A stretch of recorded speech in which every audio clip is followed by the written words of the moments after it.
That's my dog, though.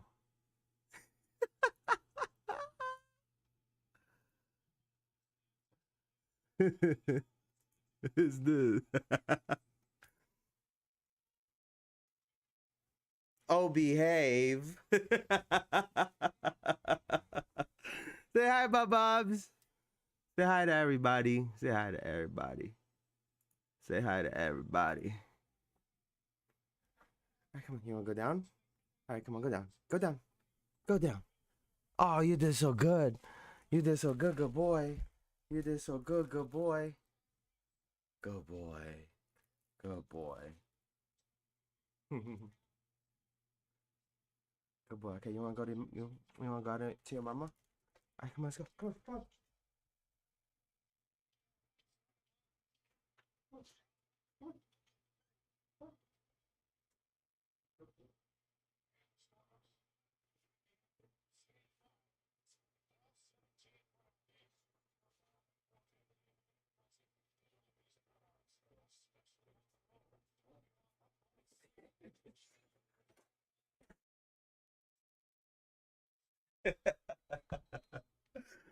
Oh man, what's good, y'all? What's good? What's good? What's good? What's good?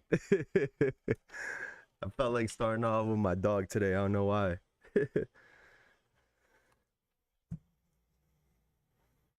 All right, we're here for tip off, baby. We're here for tip off. We're right here from the jump. From the jump, baby. Keep one earbud on. Let's do it like this. Okay, okay.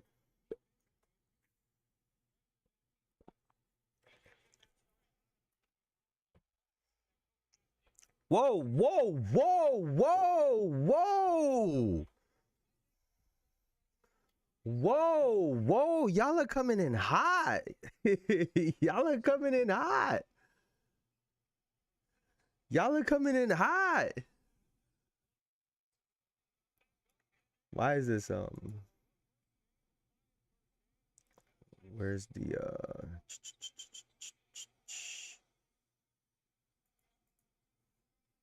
I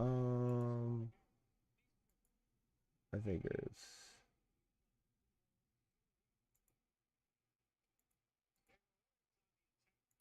all right. Oh, there it is. I'm late. How am I late? The game just started.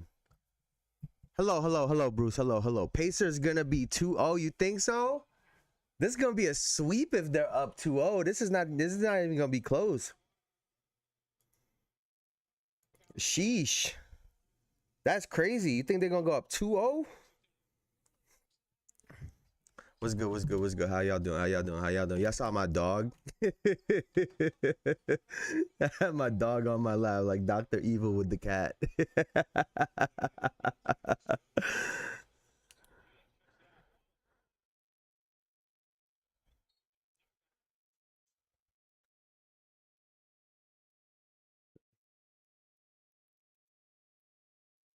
Hey man, let's see. I mean, let's see how good this Indiana Pacers team really can be. Right? Let's see how good this Indiana Pacers team really can be. And honestly, it made me think of the potential of them winning. I don't know if you guys saw, but Reggie Miller was recently on the All the Smoke podcast with not Jerry Stackhouse, with Steven Jackson, right? Because he called him Stack. With Steven Jackson, and Steven Jackson, they were talking about the Malice in the Palace because Steven Jackson was on that team with Reggie Miller, and Reggie Miller, I think that was his last year or something like that, or one of his last years, and Steven Jackson apologized to him, right? Apologized to him, and it was like this whole thing. And to have Indiana potentially win after seeing that moment, I think would be really cool. It would be really cool. But that was dope. That was dope to see two guys talk about that, because that team was nasty. Oh, pulled the leg on Siakam. Pulled the leg on Siakam.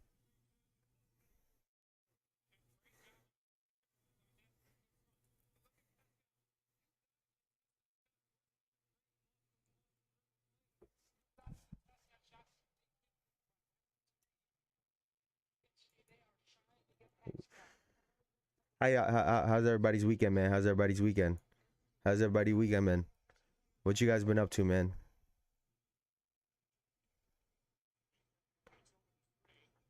I mean, that team was stacked. Ron Artest was about to be a superstar before that. To be as good as he was on defense, and then to go and get 20 points a game, it was impressive. It was impressive. That guy was super good. Excuse me.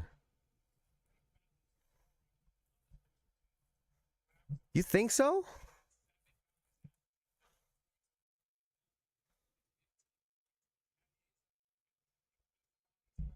So you think Indiana wins in 6 also? You think the series is going to play similar to the Knicks series? Interesting.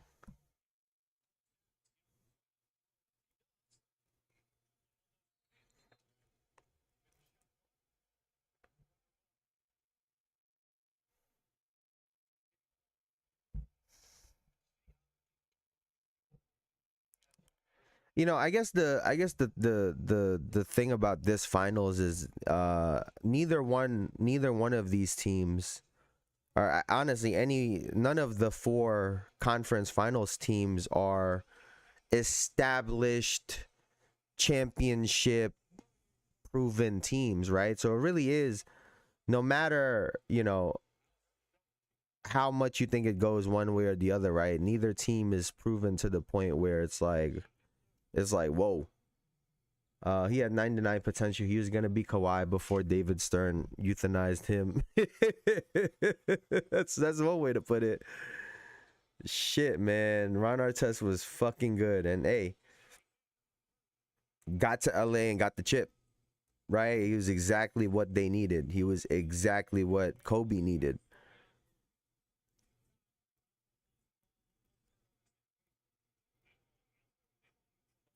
Wow. This game is up and down right now. This game is up and down right now. Oh my god, what a block.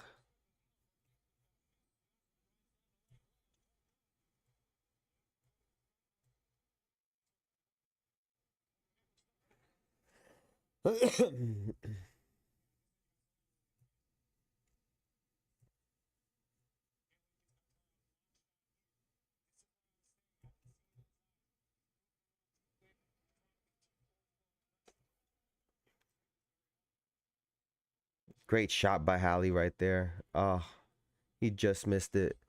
I love that 3 that he took right there, the little sidestep. Shea is forcing. That's a backcourt.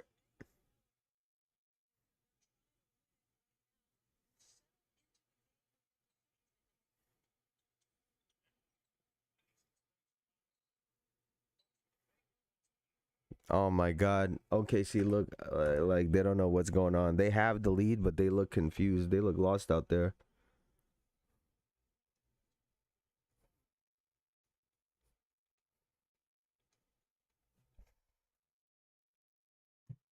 Like that pump fake sidestep that Hallie just took when Ludor was running out at him, to me lets me know that Halliburton like kind of understands the game and the situation that's going on right now. Um, Shea looks a little rushed in some of these spots. Let's see how he's still on Siakam a lot. He's still on Siakam a lot, and kudos to Black Canadian for pointing out in the last game a lot of the mistakes that Shea had on defense, and a lot of them was when he was on Siakam. Siakam was making him pay for every little mistake. And early on, we're seeing that Shea is still the low man / Siakam defender. So we'll see what happens. I got my do-rag on today, or whatever that white woman said in that song.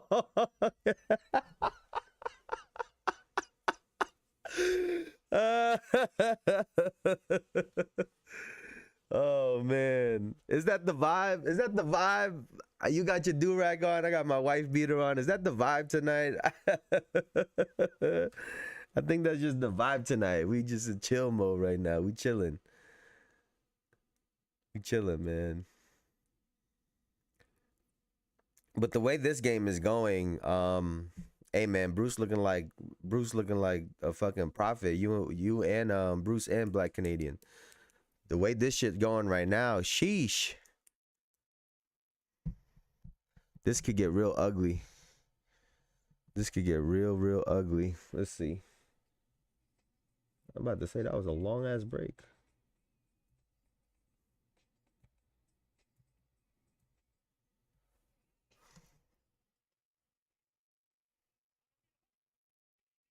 I got my beater on, about to go out, smoke a blunt, about to turn on my TV in the living room. Oh, that's a vibe. That's a Sunday night vibe. That's a whole vibe, my brother. I love that. I love that vibe. I love that vibe.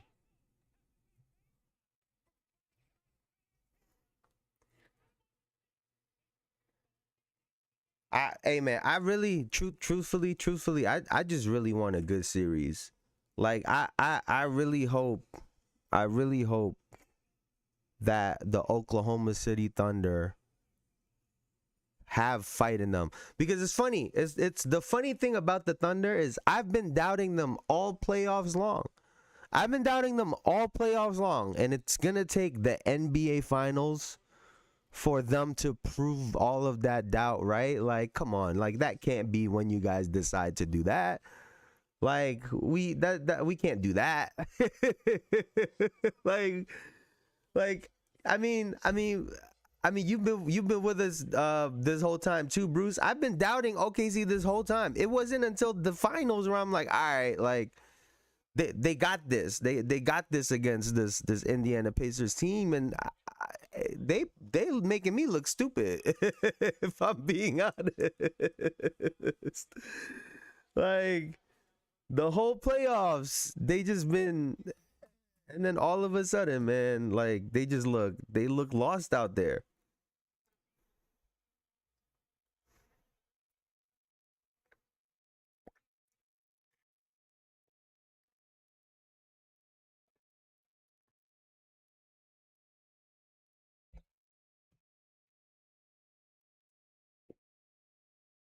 OKC is in regular season mode. Yeah, they're struggling, man. They're struggling.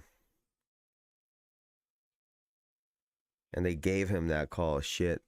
Got a pair of beater butters for smoking as well. You can't have the clean ones when you just running out real quick. Like, you can't you can't have the clean ones when you just stepping out. I feel that. You gotta have different ones for different occasions. You know what I'm saying?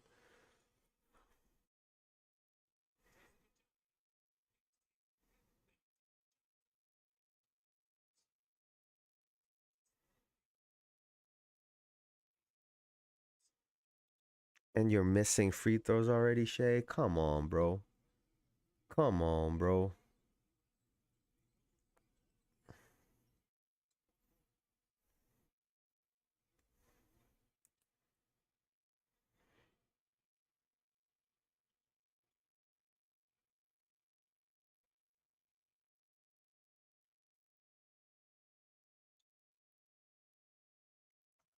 Yo, is it me? Is it me?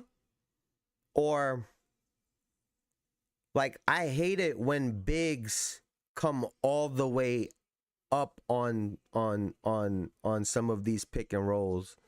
Like if you're not gonna fully blitz him with both players, the fact that like Hartenstein was damn near by the OKC logo with Halliburton, I feel like I would rather him stay around the 3-point line. If Hallie goes and takes a deep three, that's on him. But like, you know what I'm saying? Like, I felt like you if you do that more often than not, you leave someone like Hartenstein in a position to get attacked, right? Trying to close out at 28, 30 feet. Hallie just gets to run right past them.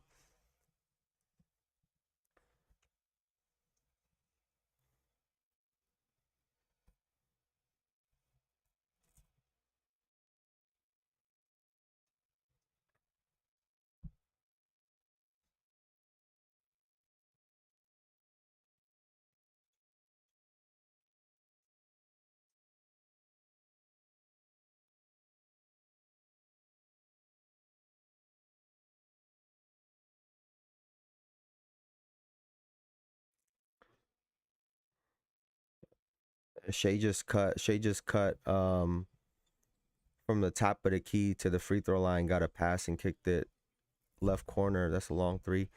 Um I think this is like a pretty, I think this is probably an obvious thing, and it's a lot easier said than done. But I think teams, especially in this version of the NBA, right? A lot of the offense, a lot of drives, they're driving, towards the middle from the wing, trying to get all the way to the basket or threes. I think it's really important to try to keep a player at the nail at all times, right? When you get guys lifted past the nail, or when they're dropped too low, that's when you leave a whole lot of openings, and stuff starts getting really, really crazy for the Indiana Pacers. That was a tough catch and shoot for Mathurin, but there was another open three on the wing right there as well too. Like what Miles Turner just did right there in this possession, right? Just floating around the nail stopped a lot of what could have happened, and Lu Dort takes a terrible three.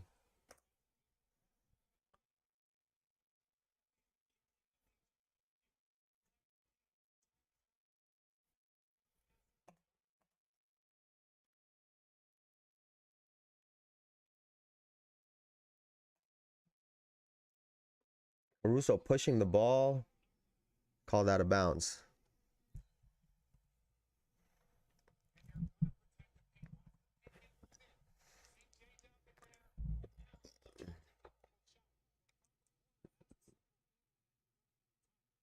You guys saw highlights of the Michael Beasley Lance Stevenson. Beast took that one. Right? He took that one. I think he's just too big, man. He's just too big. He was just too big for Lance. And he has all the moves, and he's bigger.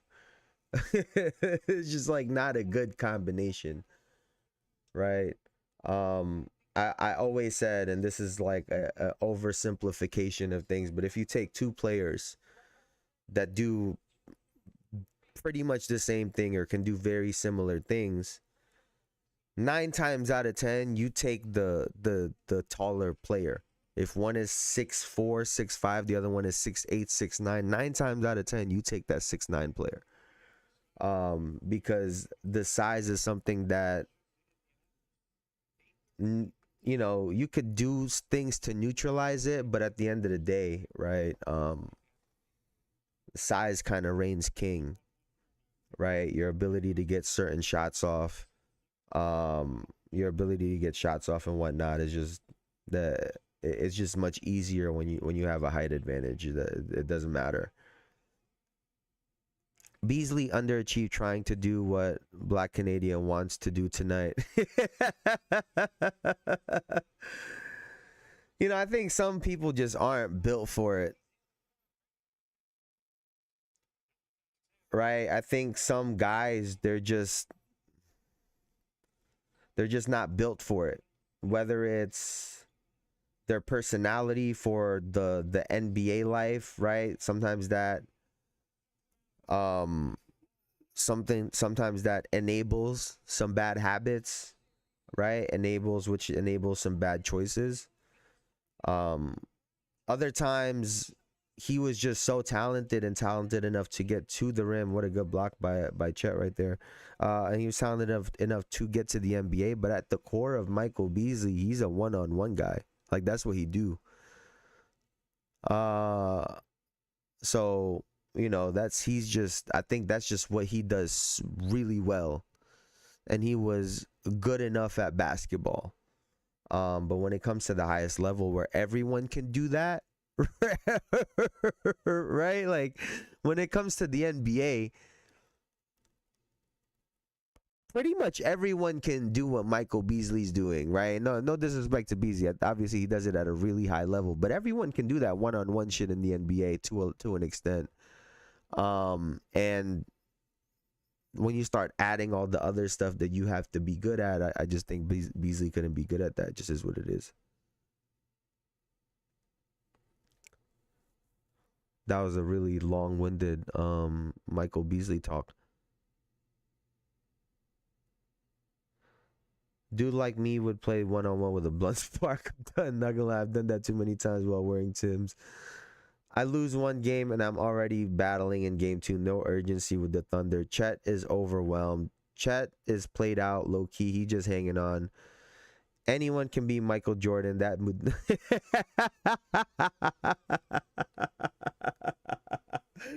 that dude mid.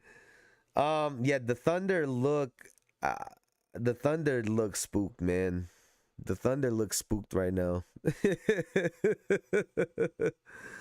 The Thunder looks spooked. And I don't know if it's like, I wonder for a player like Chet Holmgren, who by everything that I saw prior to the NBA, right? Like, this guy has what they would call a bag, right? Like, he has an offensive game to offer. And he comes into the league and he's just, you know, defense, grab rebounds, you get alley-oops, you shoot maybe 2 threes a game. Like, his role is so specific that he doesn't get to play with the freedom, and maybe he's just trying to figure that out, or maybe he needs to be in a situation where he needs to play with a little bit more freedom.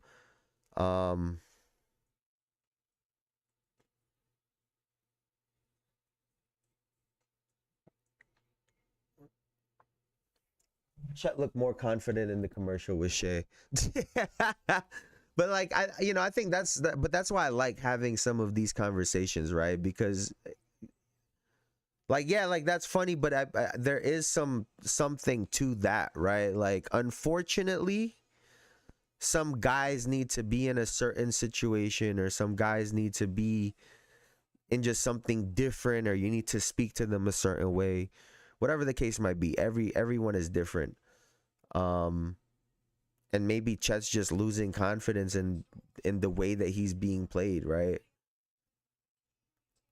So now when he gets in a situation that before he would just naturally do something, now he's second guessing, and we're looking at him like, you're fucking brain dead, when it's really just like he's trying to get conditioned to do something else that he's not used to.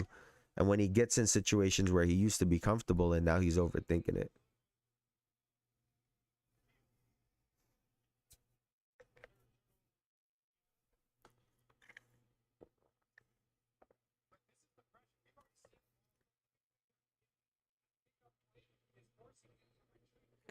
Nah, we're not going to do that, Richard Jefferson. We're not going to say that Caruso's defense right there forced the backcourt violation. That was an unforced turnover. Call it what it is, man.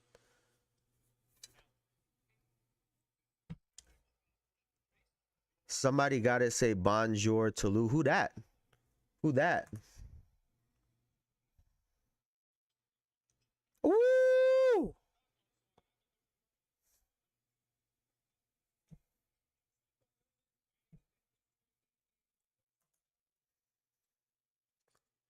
Oh!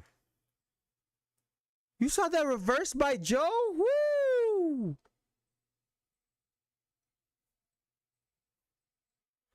All right, they're getting into it. They needed that break.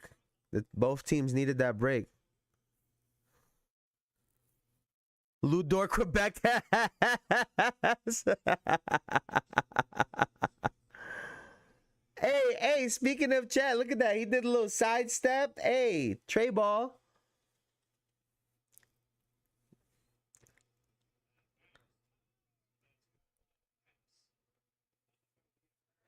Yeah, I feel like this OKC defense is getting kind of exposed right now. Their defense is getting kind of exposed right now. I'm not gonna lie to you. Oh, it's a 2. The Chet shot is a 2, not a 3. French motherfucker.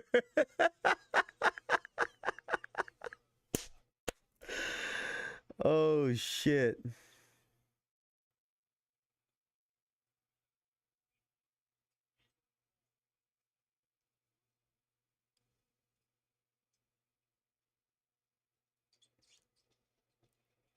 Okay. Take that shot. Yeah. It's a good shot by Isaiah Joe, though. I'll take that.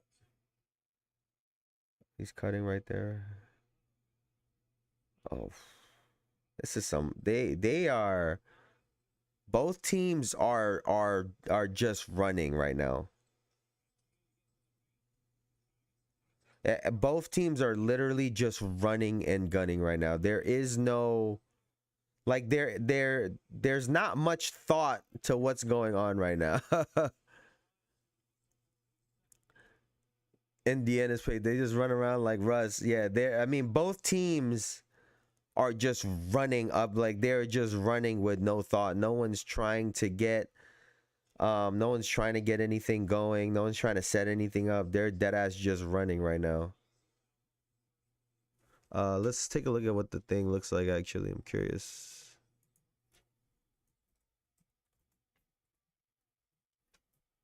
And yep, and the game it's up and down, but nobody making a shot.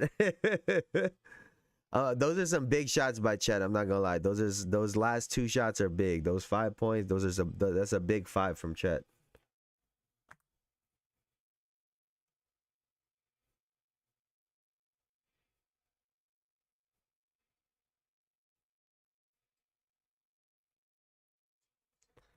It's been a sloppy first half.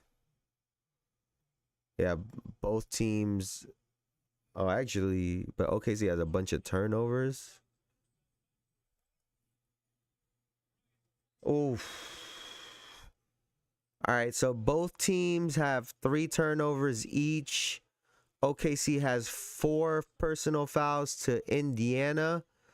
But here's the difference. Indiana is shooting 33.3%, and the Thunder are shooting 45% from the field. That's literally the difference. Just a couple more shots hit. He heard you. He heard you. Yeah. He heard us talking.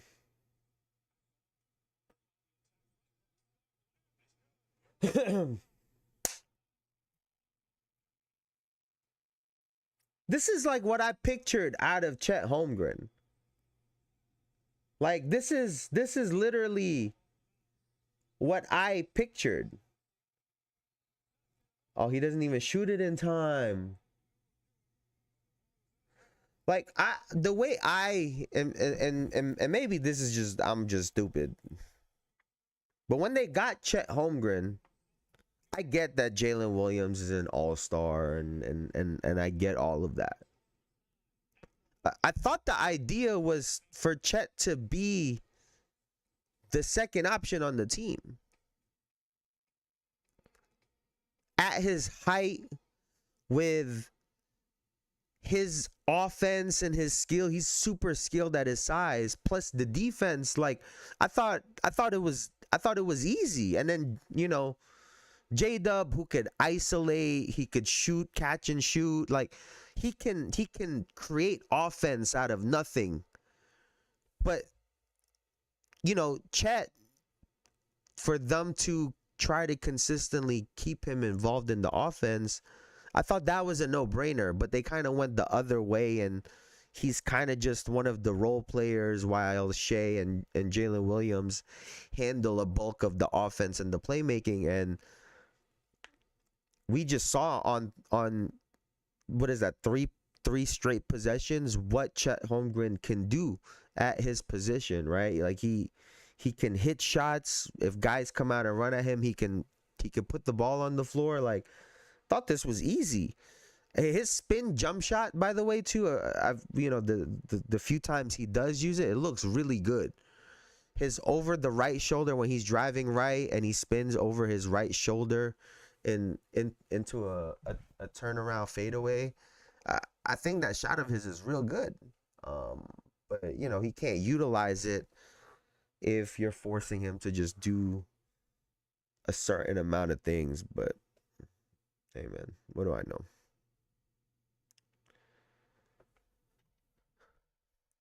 26-20 right now. Low scoring game, super low scoring game.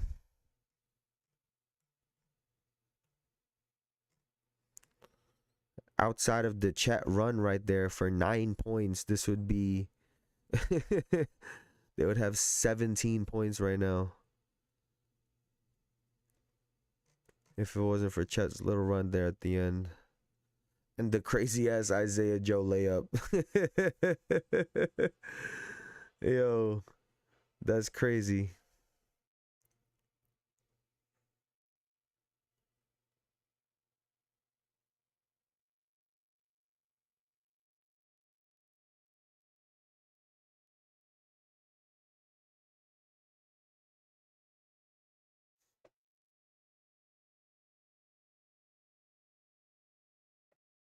Wait, I got a question for you guys. Because Bruce said some shit the other day.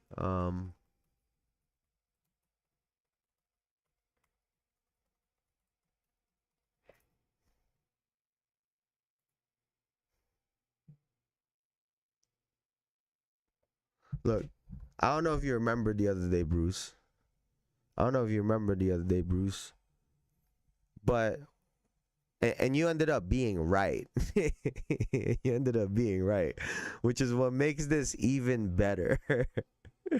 But when Indiana was down like 12 points, you were like, we got them exactly where I want them. And Elijah and I proceeded to laugh for like the next 5 minutes because I said that shit would check me the fuck out, right? So let me ask you, if you are in a game and you're down, so you're down between quarters, right? Going into half or between third and fourth. One of your teammates looks at you and said, if you had one shot or one opportunity to seize everything you ever wanted in one moment,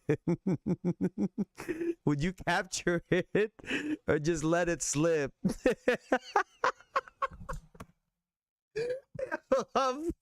I swear to God, if my teammates start reciting "Lose Yourself to Me" by Eminem and we're down,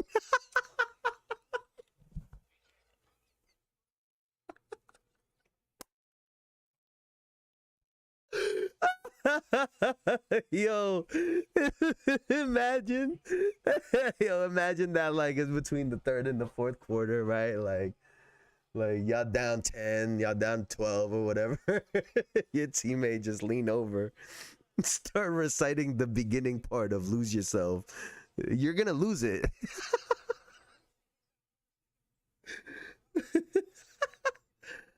Oh fuck, man. uh I saw it happen, that's why I brought it up. I seen it happen. I would tell them, I'm not afraid, and we will have a kill shot at the end of the game. Of course you have an answer. Oh shit, man.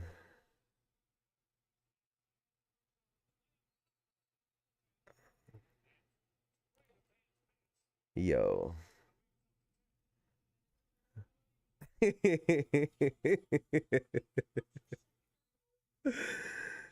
Oh my god, bro.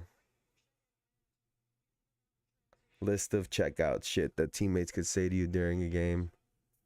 Well, to be fair, Bruce.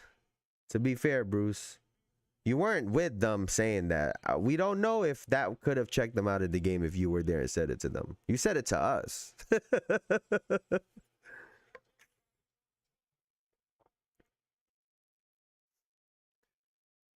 Dang, OKC up 10. Here come Indiana with stupid turnovers. You guys think that's a charge? You guys think that's a charge?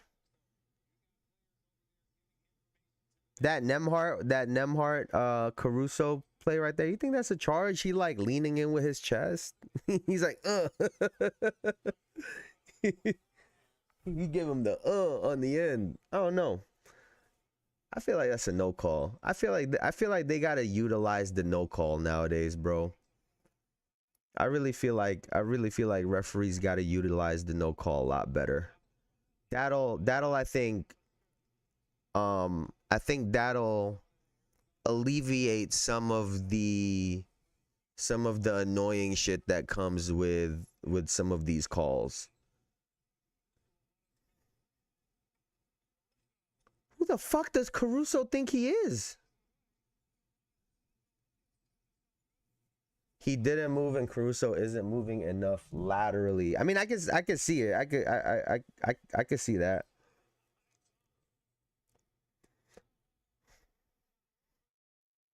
Nah, he fell. They gotta call something. Nah, fuck that. New NBA. New NBA. OKC missing easy shots. They're nervous. Thank you, yo. Caruso just took like 4 shots in a row, man. The fuck are we doing, bruh? This is not what you do, my guy. Like, what are you doing taking 4 shots? Like,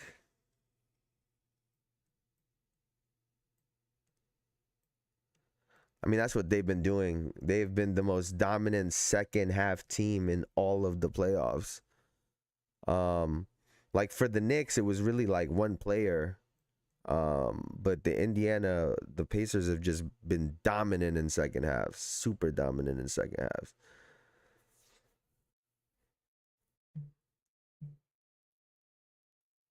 Wow. I think it's funny to me too. It's funny also how, and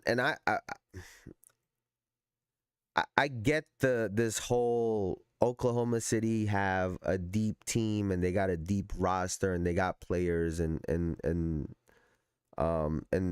so on and so forth, right? I think the Thunder need to keep their best 5 out there as much as possible at this point. And that's with the combination of one big. Whatever their best 5 is, whatever their second best 5 is, that's sprinkled, like whatever those combinations are. But I think they need to tighten up this lineup. The Indiana Pacers were all about team. We've seen all of these players on this roster come up at some point. Jarris Walker has had moments. Ben Shepherd has had moments. You know, all of these players have had moments, but even they've kind of tightened up their lineup recently, and their starters and their main guys are playing more minutes. I think OKC needs to start doing the same thing. This everybody could play bullshit. Like, I feel like that's a media driven thing that, you know, what do you call it? This participation trophy mentality. Like, everybody can't play. It is the NBA finals, bro. Like, everybody can't play 10 plus minutes. Sorry. Like, what? Like, what are we doing?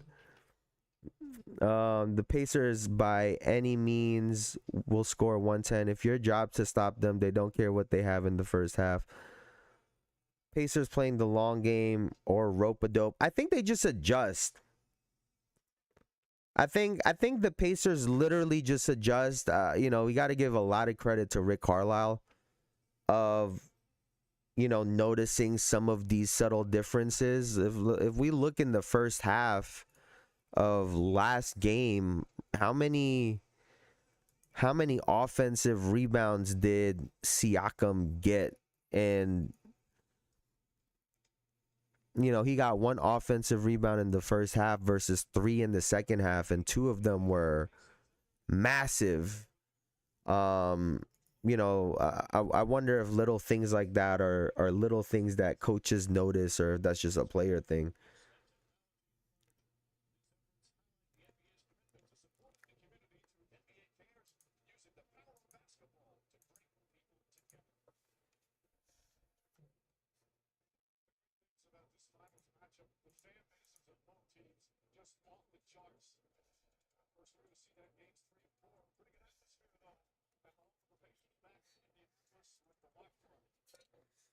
Or do you guys think that they literally just like tire teams out? You think that like their offense and their defense apply so much pressure with movement and with on-ball pressure that they are just wearing teams out, getting them into mistakes while they can kind of take control in those moments in the fourth quarter.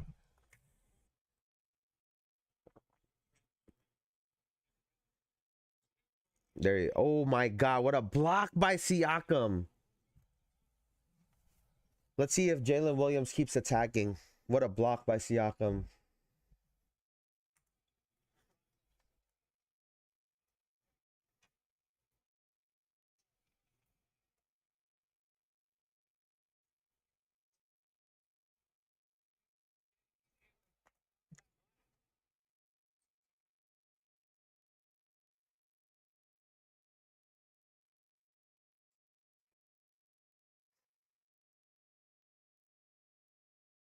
That's a big three by Wiggins, but it's just funny to me that like it's just funny watching nowadays. You see a empty paint and guys will settle for the step back three instead of trying to get to the rim. Right? You'll have bigs all the way pulled to the 3-point line with essentially all 10 players at the 3-point line, and the player with the ball will not attack the basket. It's just a funny thing to me. Pacers play mind games like they done, but they're not. 11-point lead. You think that's what they do? You think they doing some 200 IQ shit? Oh, that's funny. That's funny.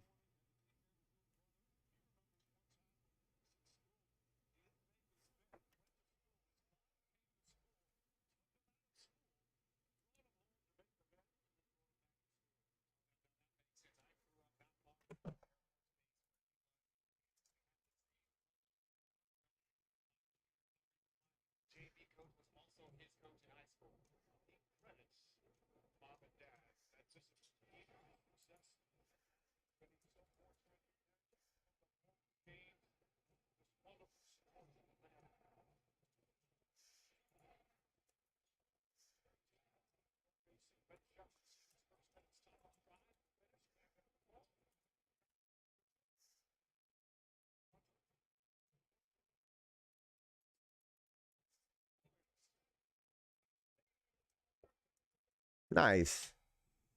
Oh, there it is. 42-27. There it is. Let's see what happens.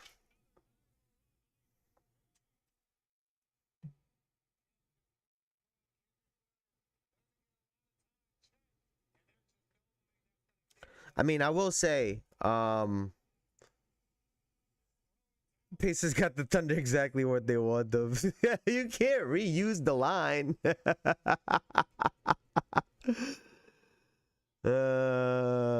When you're a team as together as them, you know how much you can endure. Pacers got Thunder exactly where they want, the 15-point lead. The Thunder are gonna gas out and only be up 12 in the third. They will be screwed.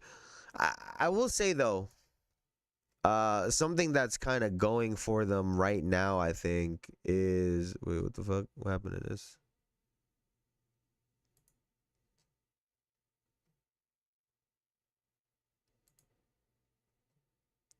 Oh.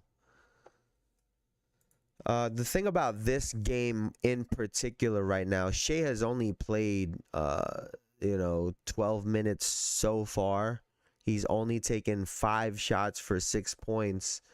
And like we've talked about, he likes to stop at 30. Well, he's leaving some room to go off in this to end this half, and hopefully to go off in the game if you're the Thunder. So we'll see how he manages his points moving forward. He's getting a good rest right now, which I think will help. So let's see if he can help them close this quarter out strong. Because if Indiana keeps it tight again, this is gonna end up being one of those games, man. It's gonna end up being one of those games that the Pacers have. It's funny because people were saying this series wasn't gonna be. Remember, ESPN kept talking about how this series is going to be exciting. That the series is going to be exciting, and the people that said it wouldn't be exciting were thinking it was the other way, that because the Oklahoma City Thunder would beat up the Indiana Pacers, how ironic would it be if it goes the other way? And it's not exciting because the Pacers end up beating up on the Oklahoma City Thunder. So let's see how it goes. I agree. He should be back now. He should be back now. It's like the 7-minute mark. What the fuck is that kiss cam? What the? Yo, y'all gotta chill the fuck out, man. Like, some people really gotta chill the fuck out with that shit, dog. Like, 42-27, 7 minutes left. Let's see if Shea can help them really push this lead right now.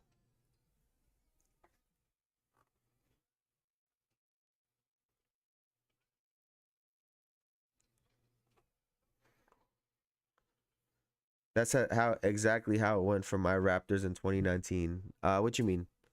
In what way?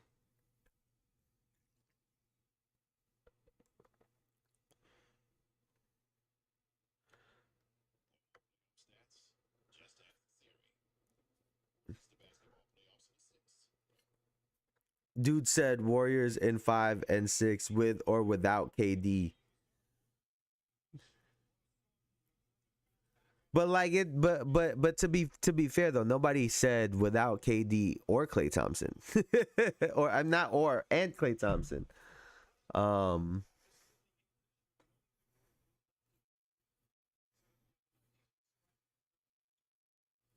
they did, they did. We almost swept their asses. Iguodala hit a game winner in game 2 and saved them from being swept. I've always believed this about Steph Curry. Because I think some people like fantasize some of these highlights or the way some of these players are. I think before losing to the Raptors, Steph Curry was already a really good ball handler, but he wasn't the greatest one-on-one player. A lot of the times when he scored in one-on-one scenarios, it was against bigs on switches, right? And he could shake them up. And guards had an easier time guarding him, but it's hard when he's coming off of all of these picks. But one-on-one, it wasn't like that. And it wasn't until he lost to the Raptors and when he came back against the Boston Celtics where he was just a different beast, right? He didn't have Kevin Durant to lean on anymore, who could go and do that for him. But, you know, I always thought that was a turning point for Steph Curry's career, and he was already great then, which is crazy. Man, stop. We won every quarter he played in except the one. I mean, hey, you guys got the win at the end of the day, bro. You can only play who's in front of you. Pacers stop turning the ball over. They're getting careless with it.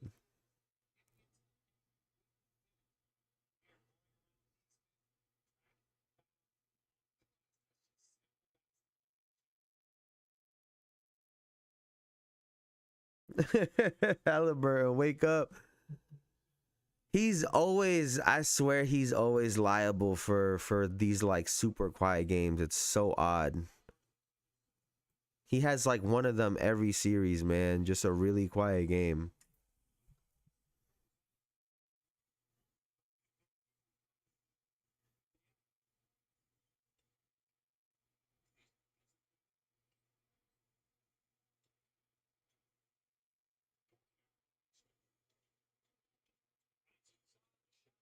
That's not the shot you want, Neesmith. That's not the shot y'all want.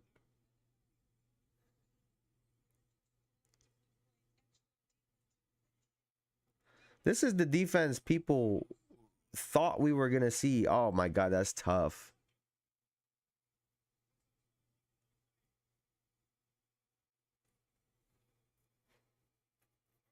This is exactly what I said. I said I think we're on the same boat. We're on the same boat on Friday, Black Canadian. To be honest, if OKC does blow them out tonight, this is exactly the game I expected tonight. 21-point lead. Yeah.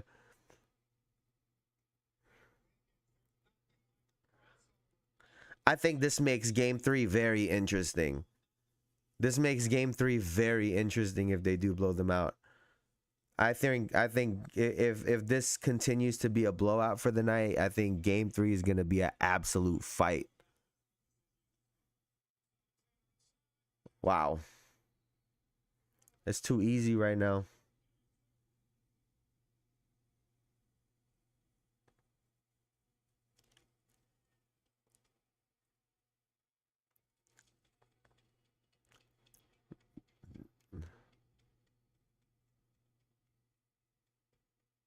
I mean, every game, let's be honest, every game is on Halliburton whether they win or lose, but their defense has been absolutely awful also. I mean, these guys are just they just keep getting to the rim. There's been a couple shots where it's like, whoa, what a shot, but they're just getting to the rim. What is it right now? Wow, the Thunder are shooting 55.6 from the field, 42.9 from 3.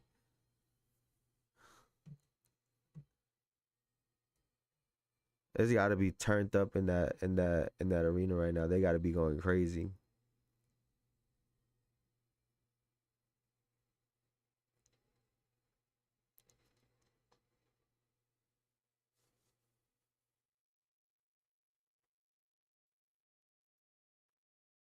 Oh, if y'all ever get the chance to, I don't know why it just made me think of that hearing that song. Go listen to Sir if you've never listened to the singer Sir. Go listen to him and go to his live show with your girl or something. Top tier. I highly recommend that shit. That guy was unbelievable. They called a moving pick? I gotta see that one back.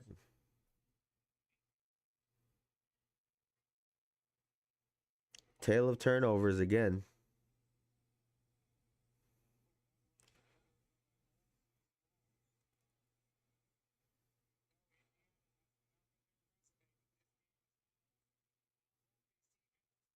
What the fuck? Come on, you could have contested that also, bro.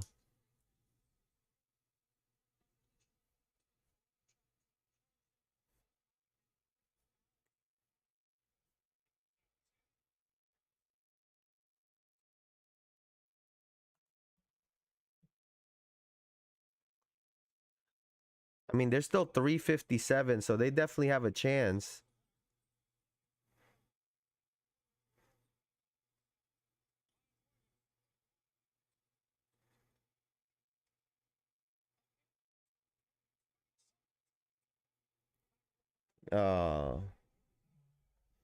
The fuck was that possession? Yo, some of these possessions are bad. I'm not gonna lie. Like, some of these possessions are bad.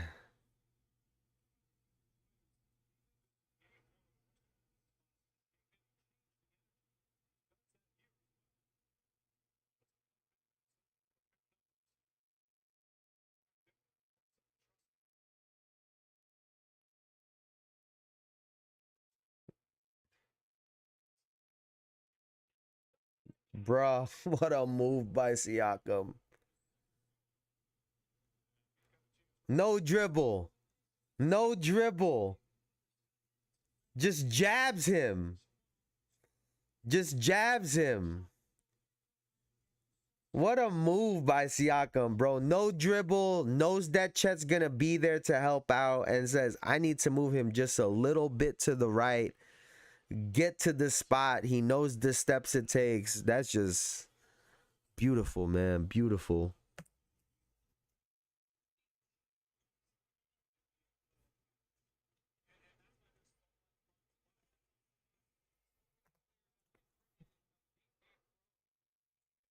Thunder play to lose. They do this to themselves. It's literally how the Nuggets series was competitive. Siakam is a hooper.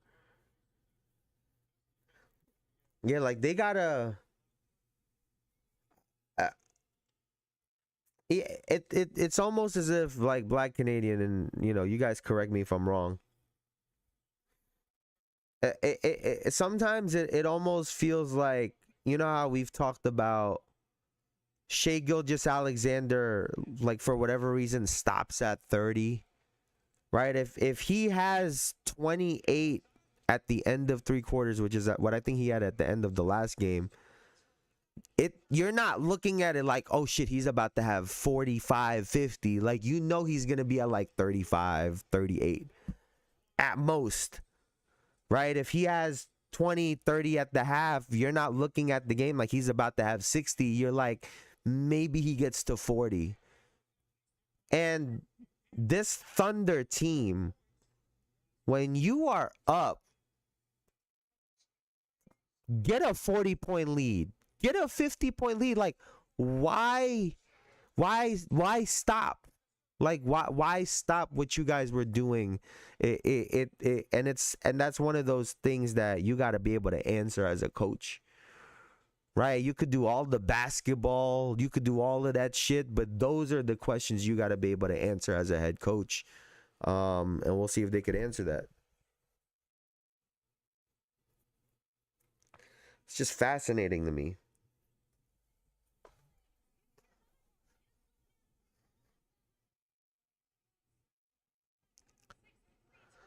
There's a family I met in Indiana. There's a family in Indiana that I met in DR last year. The day Siakam got traded, and shared a cried with them.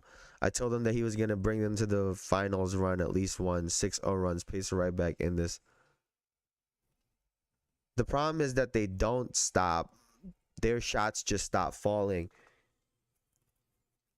I mean, I get that, but their successes was when they were getting to the rim, right? I think the thing that makes the Thunder so different from like the Boston Celtics all year long is that they don't settle for threes. Yeah, they have games where they're shooting 60% from the three-point line, but they don't settle for them. Shai don't settle for them.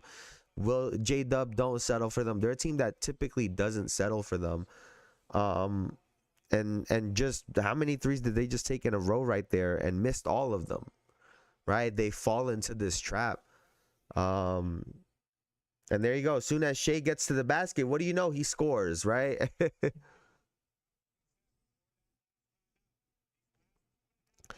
They getting all the same possessions that they always get.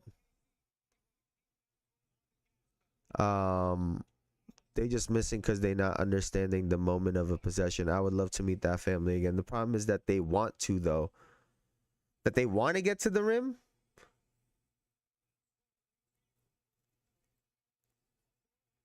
I don't know. Something about missing 3 or 4 threes in a row will just never sit well with me. And then continuing to maybe it's not settling for them. Maybe it's what they're looking for, and something with that just does not sit well with me.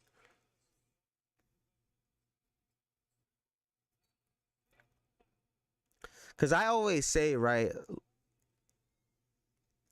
because like I always say this too, right? If you go 2 or 3 possessions in a row when you shoot threes, the defense is going to expect it again. So they're going to be lifted up. So try to take advantage of that. Set a back pick, right? Like, do something else. It's just, it's mind-boggling to me. They want to shoot threes because the numbers prove it works. It goes back to the philosophy of the NBA. Yeah, but those same analytics guys can't explain to me how come they're shooting this many more threes and they're not averaging way more points. So the idea of it sounds nice, but in reality, teams are still shooting 30-something% from 3 as a team. even when they have outliers that shoot close to 40 or at 40, right? There's going to be one or two guys that have no business shooting threes that's going to significantly pull those percentages down as a team. And, you know, when you have long droughts on some of these possessions, continuously hunting threes will keep you in there. Granted, they can dig you out of it at times, but it'll keep you in there.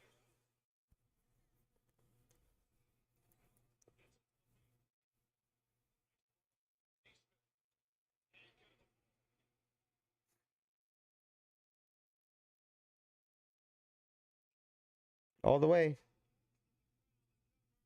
Oh, you missed it. That was a beautiful move by Shea right there. Take this matchup, Siakam.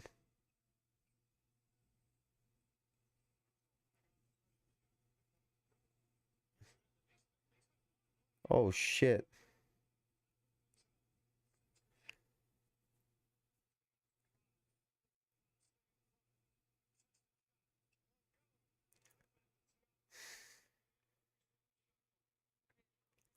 He shot the ball and got the rebound.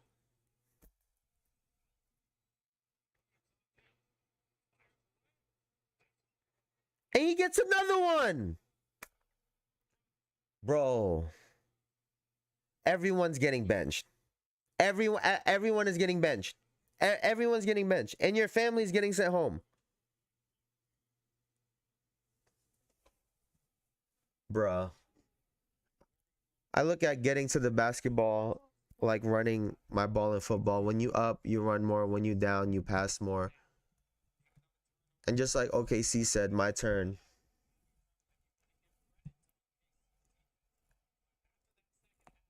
You think you really think that, Black Canadian? I've always kind of believed the opposite.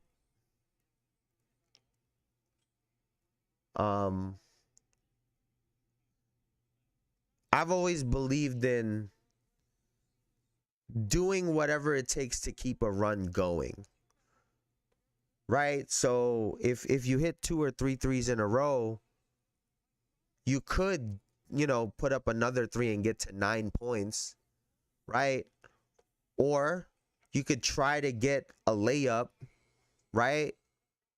Try to get to the rim again so that maybe that following possession you create an opening because you just drove the basketball to get a much better open look at a 3 or a 2. And obviously threes are key, right? You're gonna hit. There's gonna be, you know, during 15-point leads when you're down or when you're down 15, 20. There's always like a massive 2 or 3 threes that teams hit that really break the game open. However, I've always believed that you have to mix it in with the twos also, right? But hey.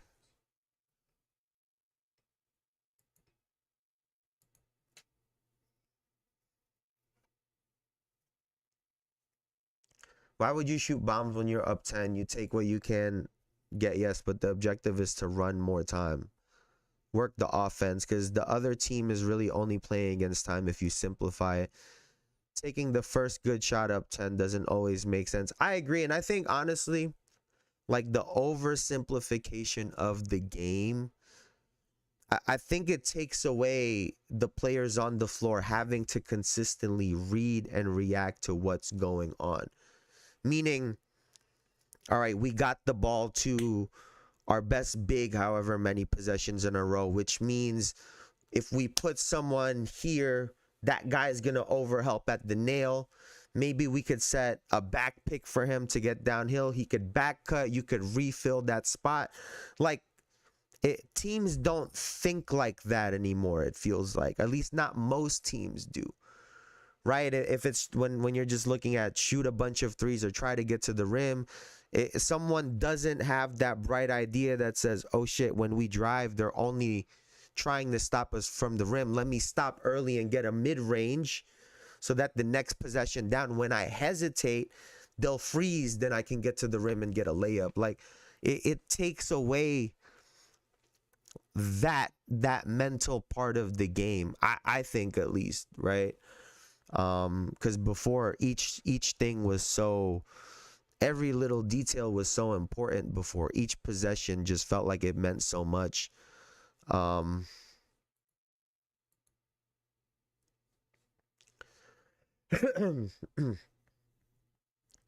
Players lost the actual objective of the game a bit, and that's why I feel like the players in the past would be able to beat these guys. They were all thinking that back then. The deep knowledge of the game is gone, the craftiness is gone, the thought is gone. It's robotic, like I said. And it really,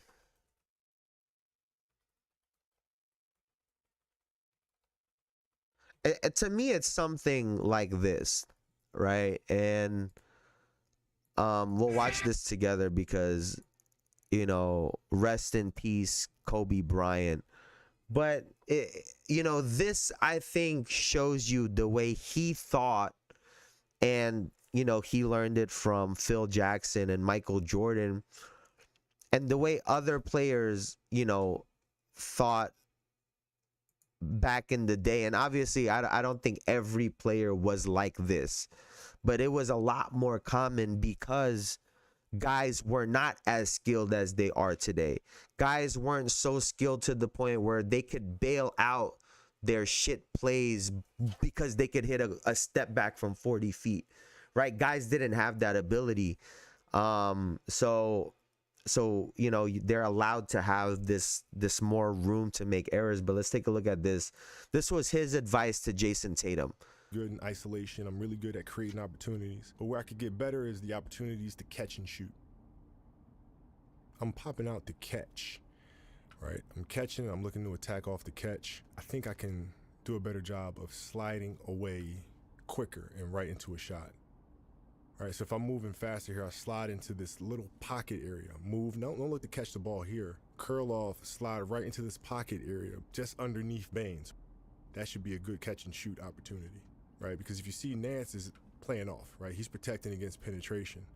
So if I'm able to slide off of this and come down into this pocket here, so you can't throw that pass right now because I don't want to catch it there. I want to catch it right here in this pocket here.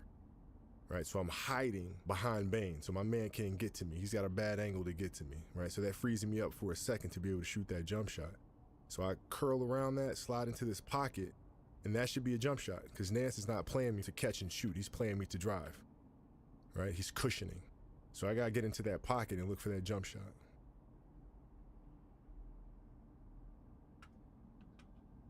No, that should be a bucket. I'm coming out too wide. Here. And I'm just letting it play out because I think it's so important. If I come up too high here, I give my man the right angle to get to me. Right, coming up here. That's the right, he can close out to me. Instead of being here, if I move back just a little bit, just behind the screen, he can't get to me. I know he's cheating it, right? So he's trying to shortcut it. So when he tries to shortcut it, it's important that I hide right behind that screen there. You simplify the game. So you're talking to a guy in Kobe Bryant that's literally talking about the little details of, this is where I want to catch the ball. This is when the passer needs to pass the ball. This is where I want to catch it. This is where I want to shoot it. Because in that first example with Larry Nance in the pick and in that curl play for Tatum, if Tatum hits that shot and Nance, and Nance now has to commit to that shot. Who is that? 46? Is that Bane at the time? He opens him up to get a free layup at the rim, right? So it's those little push and pulls, right? And the little detail of right here of, instead of just going all the way out because someone sets the screen because you can, the other player is expecting you to go that way. They're not trailing you, right? Before, what did they used to say? Slide, right? Slide to the corner, flare out, right? If someone is going under the screen and they're not trying to go over it, you flare out.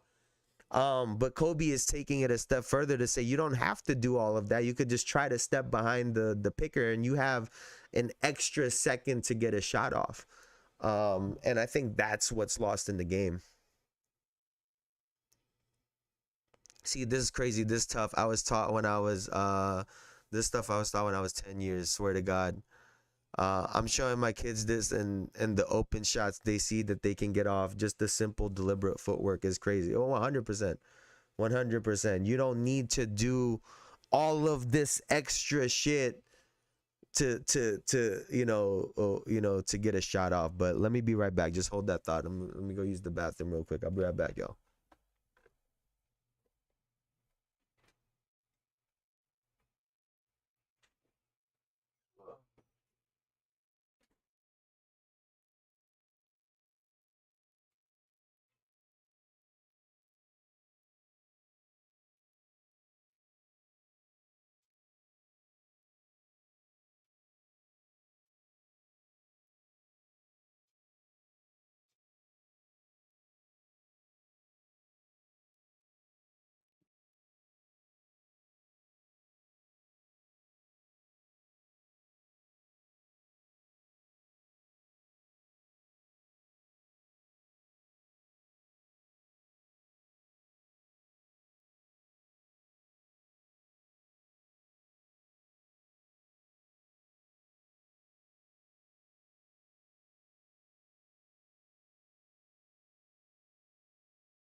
All right, what does it say? Understanding angles is something I realize players have trouble with. Not many players get it naturally, and they expose themselves on 2K. No, that's real shit. That's real shit. And then when you get like, and obviously like I played a lot of 2K growing up. Like I played a lot of 2K, NBA Live. Like I genuinely felt like before, because I played the game and I understood the game more than like, you know, most casual people. I'm not no NBA motherfucker, obviously. But like I felt like having that little bit of understanding, that little gap, right? The little knowledge gap helped me. And ever since the game changed to now, just because you're a little bit contested, it's impossible to hit shots. Now you only hit shots if it's green. Then like all of these little things in a game, um, right? Like it took away someone who could just read the game, right? Like I understand certain shots are in my opinion good shots for certain players and maybe not for others, right? Like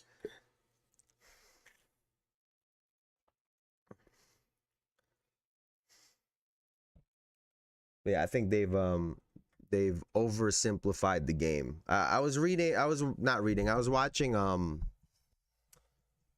what was it the other day? The Mind the Game podcast with with LeBron and Steve Nash. It wasn't the Luca one. It was the finals preview, right? It was the finals preview. And they were talking about how they've eliminated some of these plays in the NBA because of switching. Because teams switch, it eliminated some of the actions that teams were trying to get with these picks. And so they said we could eliminate that, just bring up the mismatch that we want and just do a high pick and roll and play like that. And I can understand part of that, but at the same time, teams like Boston, teams like the Knicks, teams like the Pacers, even like these teams, when you see their ATOs, some of them are really, really fucking good, especially the Boston Celtics. So the fact that plays still work, right? We're not going to pretend as if plays don't work, because a lot of times what the plays do is it forces the other team to have to read and react to a situation. And more often than not, guys are going to make mistakes. And it's on your team to be able to read and react to that and continue the play or break the play if necessary. But we see it all the time. We see some really good ATOs for the Boston Celtics, and they just choose not to run a whole bunch of plays during the flow of game, and it blows my mind. It really, really blows my mind.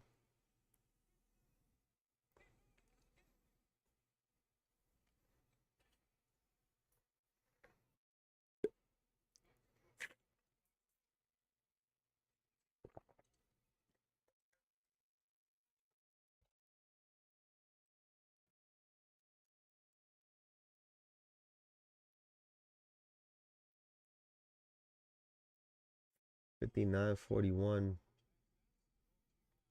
It's funny, you look at that score and you're like, this is still within striking distance.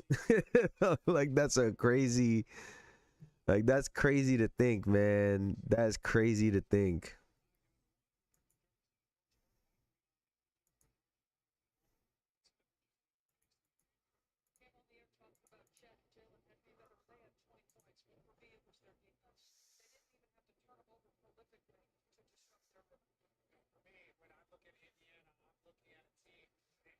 All right, let's get this shit going, man.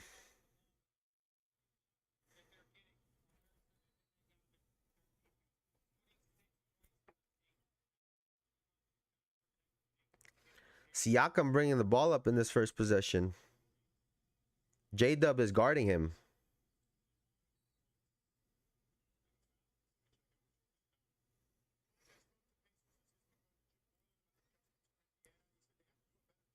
Shea is on Neesmith.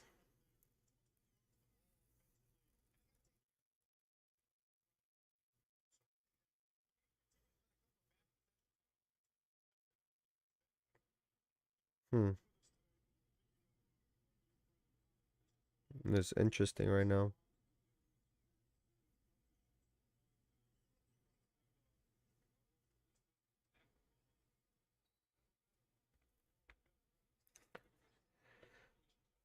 All right.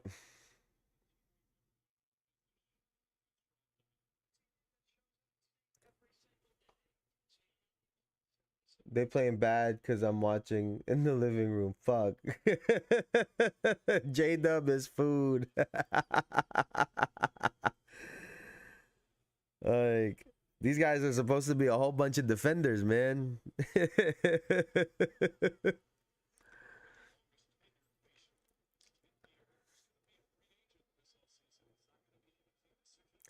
Like, I feel like I may like this is just like this is me, man. Like, I feel like if I'm the Thunder, I feel like they should be looking at the Pacers like, you guys don't have Jokic, you guys don't have Anthony Edwards. Like, we're gonna stop y'all. Like I don't know. Maybe that's like oversimplifying it. But I really feel like that needs to be their mindset. Like, y'all don't have the best player in the world. Y'all don't have the guy that's supposed to be the next Michael Jordan. Like, we are fucking y'all up. Like, almost as if like they need to come in here like disrespectful, like not giving them anything obviously, but like trying to beat them by 40 every game. But Indiana, man, these guys are fighting. Stop missing free throws. This is the finals, man. I ain't never been intimidated by a dude named Dub. His nickname is Dub.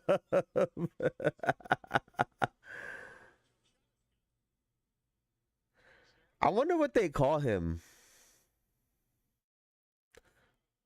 What do you guys think they call him on the floor? Because there's no way they're saying J Dub. That's too long. Right? Like, that's too long.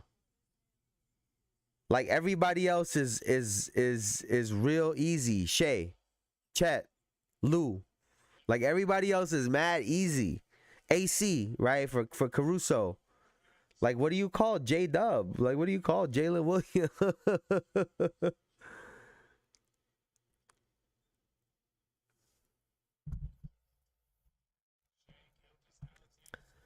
Every player in the NBA is nice. Give them some confidence, and they dangerous. No, I agree. That's why I think they should be playing to not give these guys anything.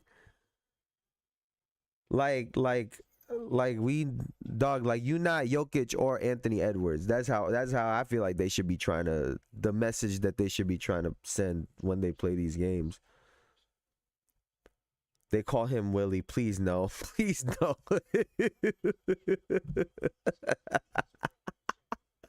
Hey, if somebody on the floor is called Willie, I'm gonna turn into Gil talking about 1 foot flat. Yo, check this out. Everyone, line up baseline. Yo, everyone, where Willie? Where Willie? Yeah, bring him over. Just line up on the baseline.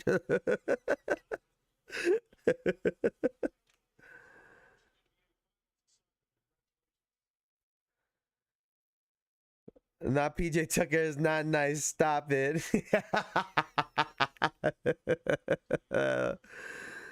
Yo, that's funny.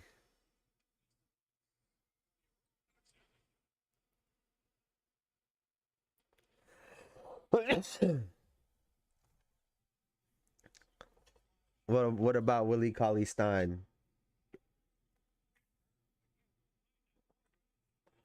Yeah, and yeah, Willie Cauley Stein. What do we call you? I'm not calling you WCS either. There you go. You put these guys away. These guys are doing what they're supposed to do right now.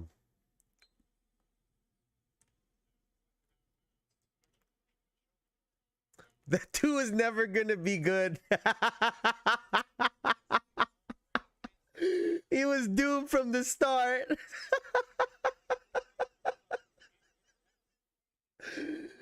Yo. I'm not gonna lie, the only way a dude named Willie Cauley Stein is gonna be like a goat is if he like lose both parents. Like he got crazy trauma growing up. You gotta be on demon mode.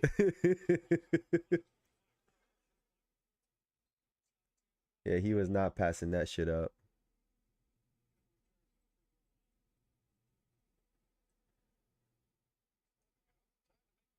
This is why I can't call Halliburton a superstar. Dude has 3 points. I'm telling you, he's liable to have one of these a series, bro. One of these a series.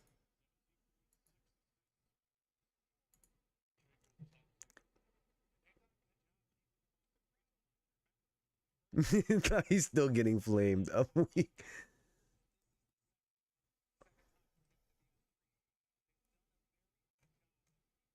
Wait, wait. Wait, hold on. I mean, not for nothing. Not for nothing, right? Because like I get that Halliburton's having a bad game right now. If he don't hit that shot to win the game, let's say he missed that shot, for example, he would have been 5 for 13 with 12 points. Like I mean, excuse me. Obviously, there isn't that narrative because they won last game, but you know, he hasn't played exceptionally well so far in the series, which you could look at it one of two ways. You could look at it as it's scary if you are, Indiana. Wait till he plays well. This could be a really scary number, like the stat line, the score. Or you could look at it as OKC has done a good job of trying to contain him so far.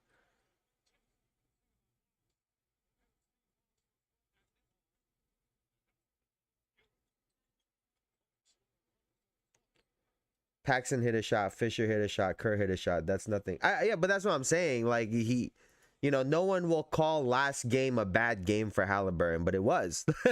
Like, you know what I'm saying? Like, that's my point exactly. Like, no one will call it a bad game because he hit a game winner and yada yada, all that good stuff. But he didn't have a great game.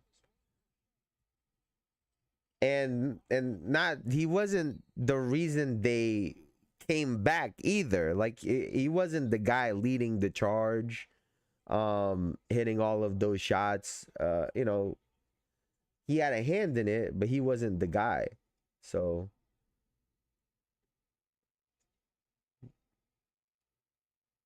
Horry, yep, Robert Horry.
Bro said he got a triple single going right now. I'm fucking weak. Yo, they be wilding on these.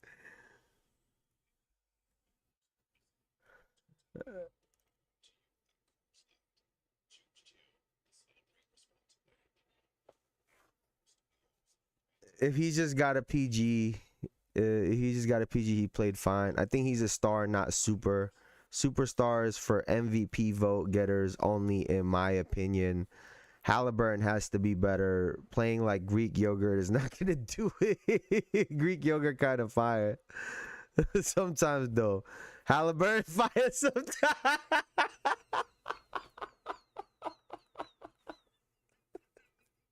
You kind of proved this point, Black Canadian. You proved this point exactly. He might hit you a game winner. He might also shoot 4 times. He might go 30, 15 with no turnovers. He might shoot 8 times. You just don't know what you're going to get. You don't know what you're going to get.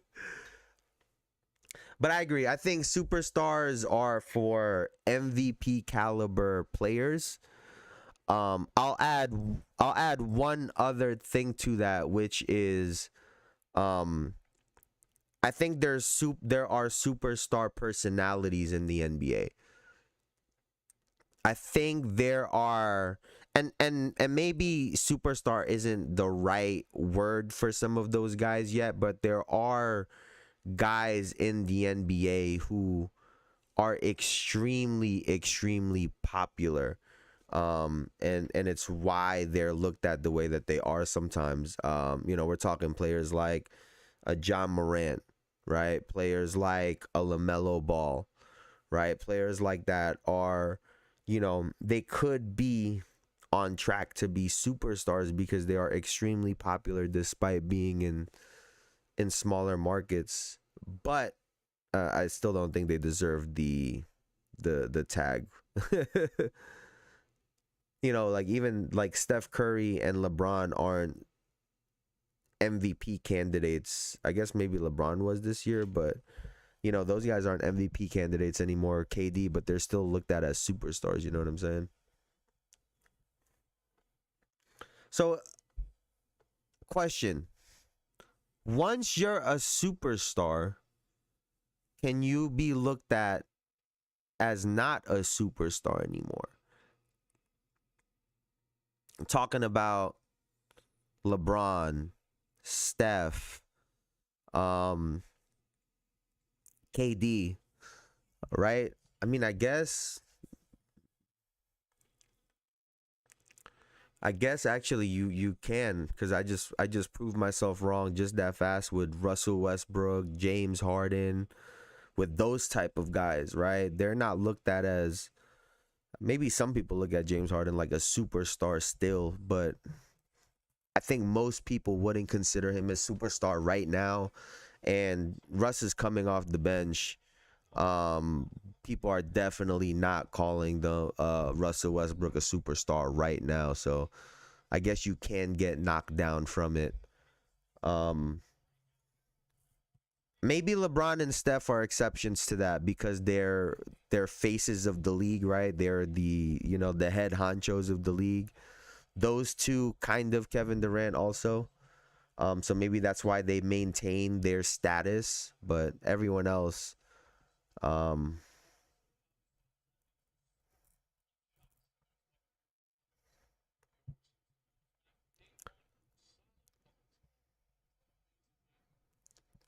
superstar means there is no way I am missing the game. Even fans of the team will say that. Harden was not ever a superstar to me. So you don't think that when players are in a MVP conversation that they don't deserve to have that they don't deserve to be in a superstar conversation? Is that what you're saying?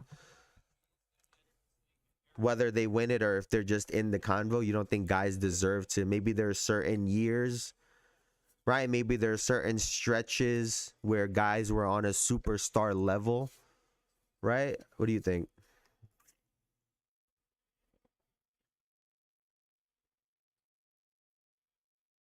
Who blew that, bro? I gotta watch that Nemhard layup again. Someone blew an assignment.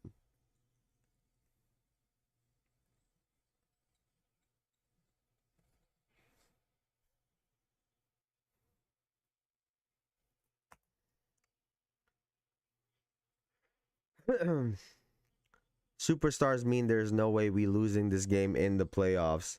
So you think there's like, how many superstars are in the NBA then, Bruce? You think there's like 5, not even? Is that what you think?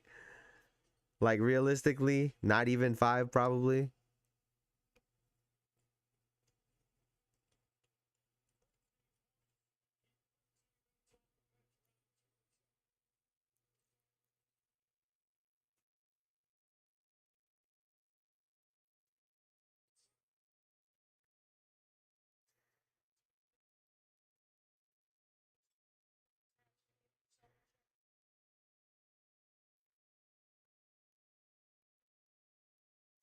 Y'all gotta keep someone at the nail if you're Indiana. Oof, that's smooth like butter. How many SGA got? Let's see.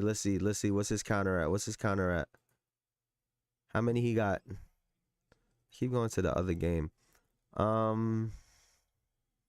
He has 21. Uh-oh, 9 to 30. 9 to 30.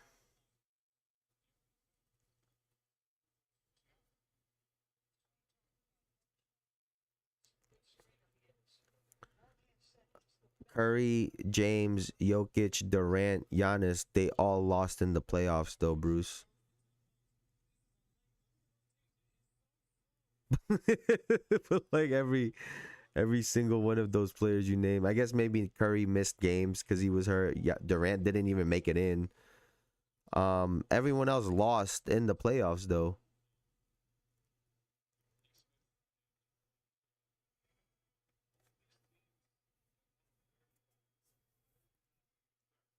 Yeah, but I think Leonard in stretches is a superstar, and I think oddly enough for Kawhi, like his personality, the fact that he don't talk to anyone is kind of a part of the charisma. Like it's a part of the mysteriousness, is a part of the why people find him so intriguing. At least that was the angle that the NBA chose to use.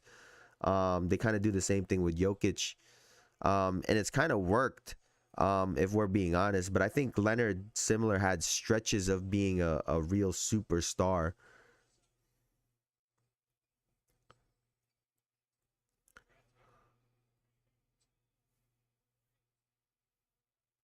I know, but you literally just said superstars mean there is no way we losing this game in the playoffs, and all of those guys lost a game where you would say there's no way we are losing this game in the playoffs. It's not about losses, it's about when you are a fan of the other team, you say, uh-oh, Tatum is not a superstar to me. I don't say, uh-oh.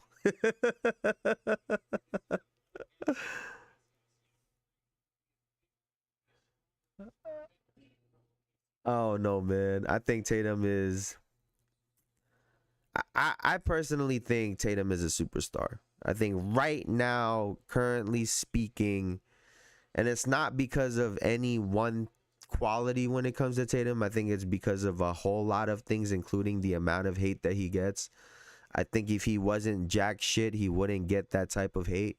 So I think that goes in his favor, but I think he's definitely up there in that, or at least I think has a very good conversation to be a superstar. I just love that the best version of him will forever be remembered in a Raptors jersey. He's gonna crawl back to us for appreciation when he retires, like the rest of them. I'm weak.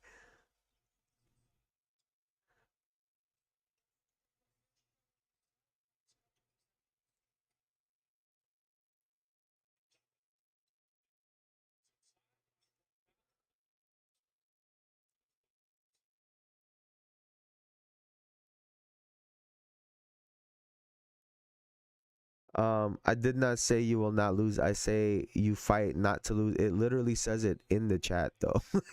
I'm not bullshitting. I see the part where you talked about the missing games, but after that, you literally said verbatim, superstars mean there is no way we losing this game in the playoffs. I'm just poking, dog. um I second that. As a Raptor fan, I don't feel no fear in my heart and never have. He can be much better. It's frustrating. I agree. I don't remember one Tatum playoff game. Maybe we got injured last series. If I go up to somebody and I was like, yo, what's the highlight you remember of Tatum? And they go, when he got hurt. That's crazy, bro. Oh, but I agree. Tatum could be and should be much better. Again, I think a part of it, bro, like genuinely, I really think a part of it is the coaching. I think some of the coaching and implementing some of these things and encouraging more 3-point shots and do this, that, and the third. I think um I think that has some to do with it, but I think you as a individual, right?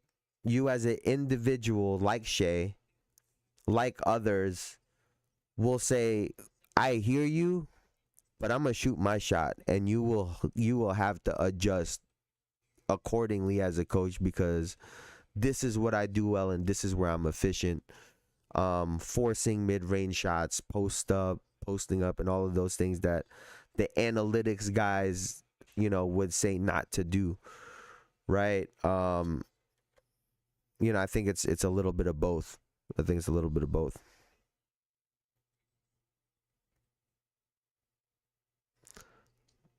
Yes, and that does not say not losing. I'm not bullshit. I remember Halliburton more than Tatum. He's just playing.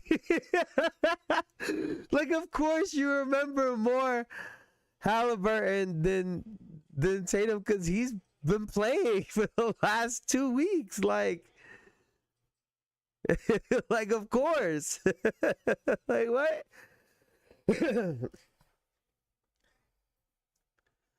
That's hilarious, because the only memorable game KD has for me is when he got hurt against my Raptors. LMAO. That's fucking comedy. You lying, man. The last 2 shots against LeBron. You don't remember him frying the Clippers? You don't remember them trying to put Patrick Beverly on him and that man had like 50? Y'all don't remember that shit? That was like the one game where Kevin Durant got to really play basketball. He wasn't doing the, I'm gonna play my role, like I'm gonna get to this spot and do the, like he was doing Kevin Durant shit. It had 50. Like, man. Wasn't that the same run when he tore his Achilles and lost and they lost in the finals to the Raptors? Isn't that the same stretch that I'm thinking of?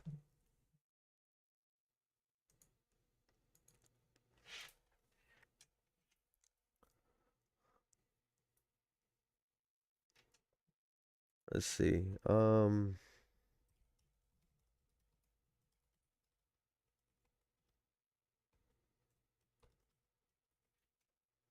It was the same run, right? Yeah. Wait, we gotta see these daggers, man. We gotta see these daggers. Let's do this. Let's do this. Dog, I am like half paying attention to these games. I'm not even bullshitting you guys.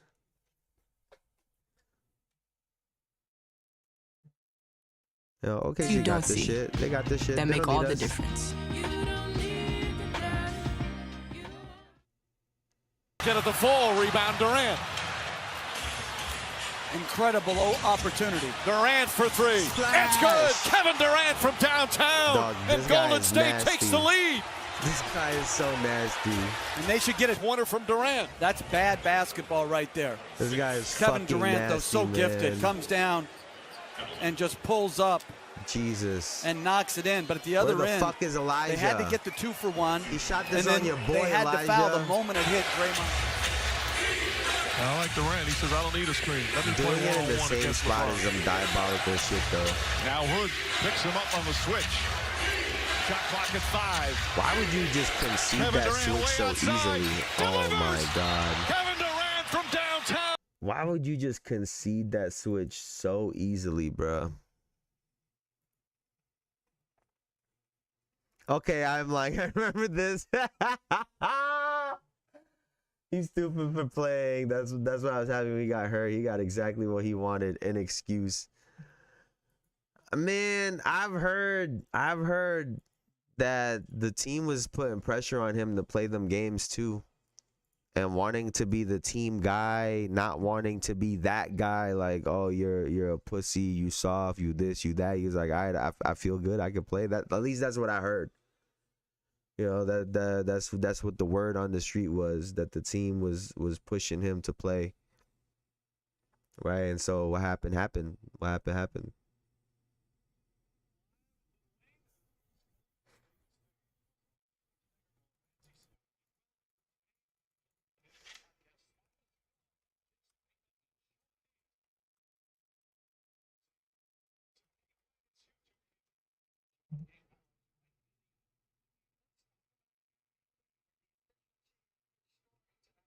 Oh yeah, he did. He did have 50 in Game 6 against the Clippers, in 2019.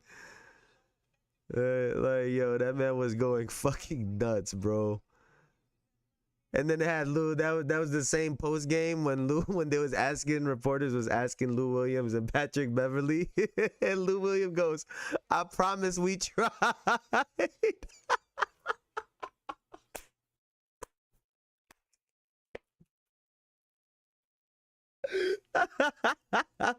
wait, Black Canadian. I gotta ask you this because you coach.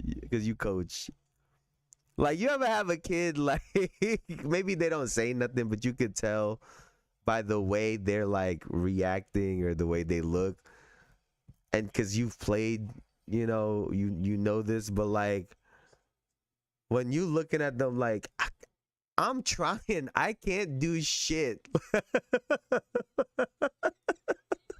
And you as the coach gotta look at him like, you gotta front him, you gotta try to push him out of his spot, you gotta try to contest, try not to jump, stay in front of him, you gotta do this, you gotta do that. And that player looking at you like, motherfucker, you guard him. That's gotta be a hilarious exchange, bro. That's gotta be a hilarious exchange. That's why I don't think I could be a coach, because I think I would just fucking laugh at everything. I would be the worst. I'd be looking at him like, damn, that is Kevin Durant, though.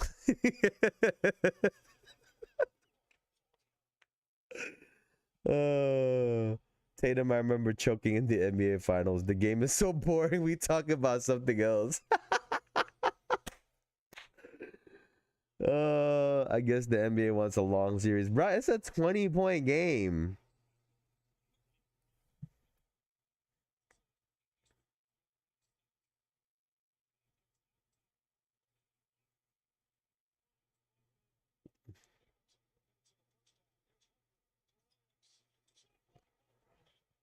Man, listen, I tell people all the time, because people like to discredit Kevin Durant for his championships.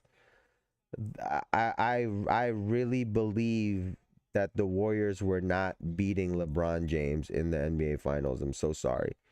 And the fact that they got the only person at that time that could really counter LeBron James,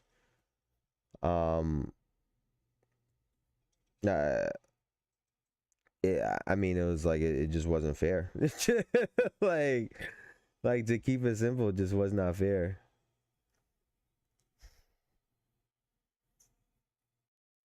And personally, I could understand where KD was coming from, because in his long conversations with Draymond, if you've watched the podcast, like, he talked about how he's always been a person that's to himself. He's more of a loner. And the fact that they always made him feel like this is the core plus Kevin Durant and it's not us as the Warriors, I could see why he felt the way. Like, motherfucker, I'm the reason why we're winning these series. And I think it was Nick Young that said Kevin Durant was literally trying to give the finals MVP to Steph, but Steph just wasn't making enough shots, and Kevin Durant just hitting shots. Like that's the person that they weren't trying to, like, put on a pedestal, right? So I get why he left, man. I get why he left way before that Draymond shit.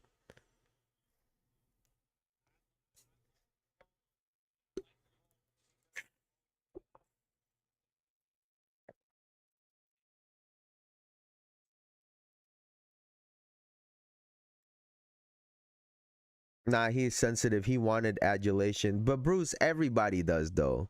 Like, let's keep it a buck. Like,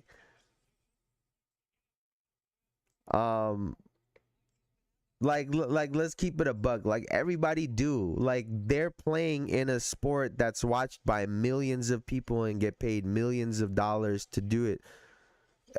Who wouldn't want to get some love and some adulation? Like some people only want that. Like there's some people that want that. Fuck the money.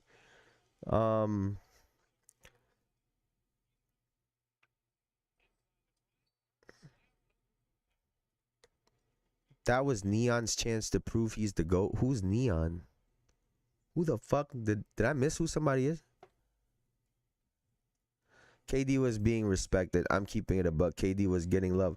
But the guy himself told you he felt like he was separate in his own team. That's from his experience. Like it's not even oh, like I need love from fans, I need love from other teams, I need love from other players, da da da da da. Like he felt like the outsider on his own team. So like we weren't there. We weren't there. Right? We weren't there. So, but if that's all y'all had to do to keep this guy, I felt like that's motherfucking the bare minimum. Like the bare minimum, bro. The bare minimum.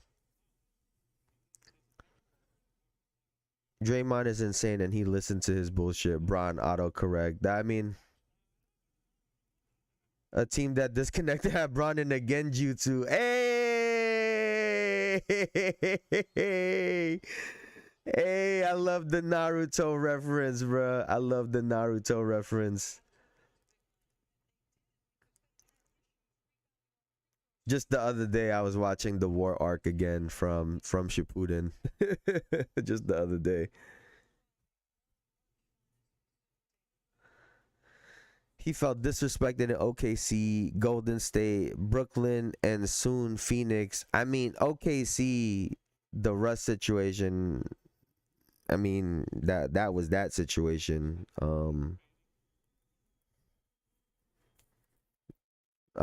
Brooklyn, I think Brooklyn was also fucked, but when they were all playing together, dog, they beat Milwaukee by 50. And then everybody got hurt. But they were beating Milwaukee by 50. Like, they were gonna win the championship that year. Like, I promise you they were winning that year.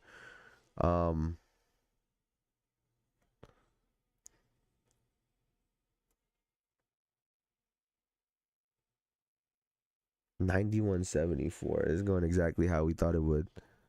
KD will come to Toronto for the cheap and be loved. You and Elijah want everybody to go to Toronto. The War arc might be the greatest in anime history. That arc is fire. When Madara comes out, bro. That shit is so badass. He's sitting there. He's sitting at the top of the rock like this. Everybody there looking down from the bottom like, is that who I think it is? He about to kill all y'all. That shit's awesome.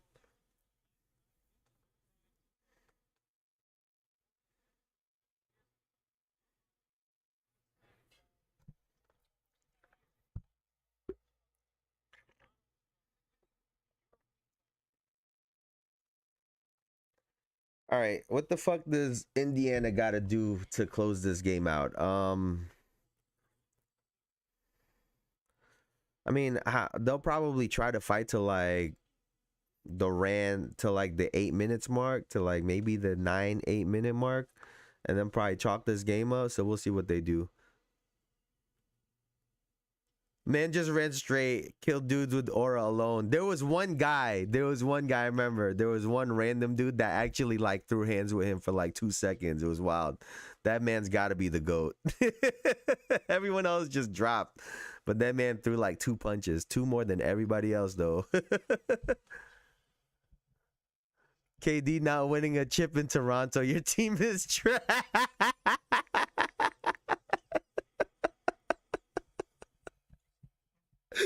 Yo, don't you love when somebody says some disrespectful shit and then end it with respectfully?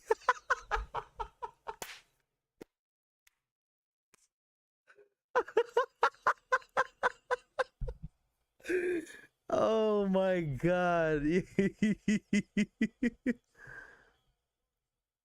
That's fucking comedy, bro.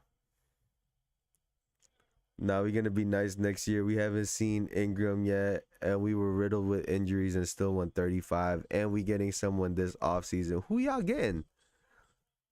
Well, what type of intel you got? Let me hear it.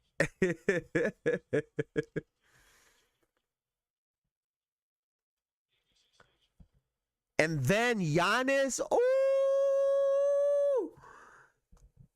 Imagine Giannis in Toronto. Ooh! Ooh! Hey, Giannis could be a freak ting. Giannis could be the freak ting. He could be a freak ting. Grady not gonna be in my team this year. You speak with such finality. Oh shit.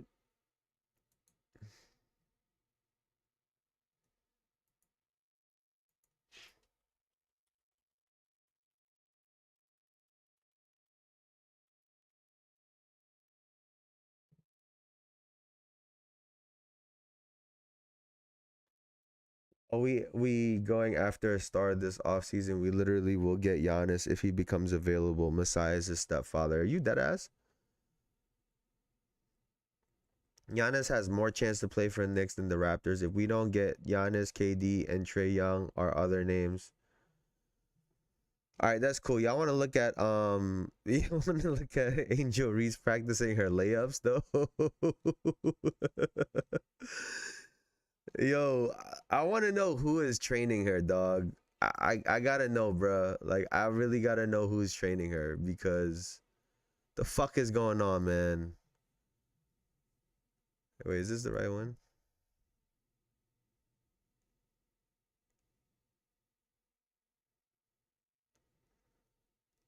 Like, what? Like, bruh.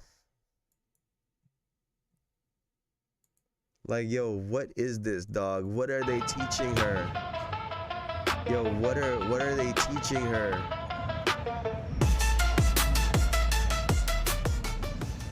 Bro, why wait, why do people do this nowadays? Please don't believe.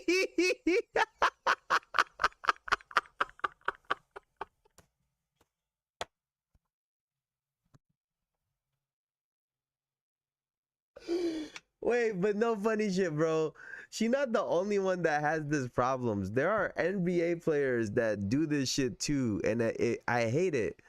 Like, there are players who will get rebounds and go straight up and not look for contact, not try to create any space, not try to seal somebody. Like, it is so often I see guys just going up and then they're mind blown when they get hit off their line by a guy just holding their ground. Like, bro, terrible, terrible, terrible.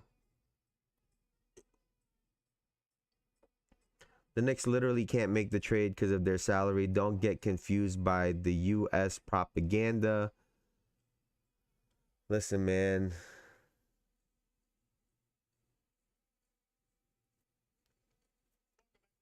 Most big men do this because they got no touch. Most players don't play with their fingertips. I mean, I've broken this down a couple times before. What player was it that I was pointing out? I forget what player I was pointing it out, but I was using like Jokic as an example, right? Like, you'll see Jokic all the time look to get into a player's chest before going up for the shot, right? It takes away that player's ability to contest your shot, on top of giving you a little bit of room. Versus guys, you'll see them get the ball, dribble, not look for contact, and they'll get blocked. You see it all the time. Versus when you see someone catch the ball, look for contact, take that one dribble, and then go up. But yeah, and the fact that she keeps practicing that same shot, it's no surprise why it's not. I mean, the same shit's translating in the game. All you gotta do is fucking put a little bit of resistance on Angel Reese, and she will miss the shot, bro.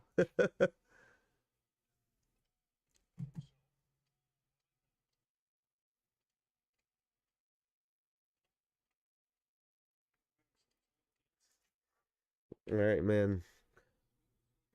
It's a 20-point game. Let's try to lock in just a little bit here, guys. I don't even think I saw anything in that third quarter. I can't lie to you. Yeah, the Pacers are done tonight. What if they cut it to 10 in like the next 3 minutes? Or what if they cut it to like not 10, not 10, not 10, not 10. That's OD. What if they cut it to like 13 in the next 10 minutes, in the next 3 minutes? 12, 13. Yakum! Go get him, Turner. Yeah, go get him.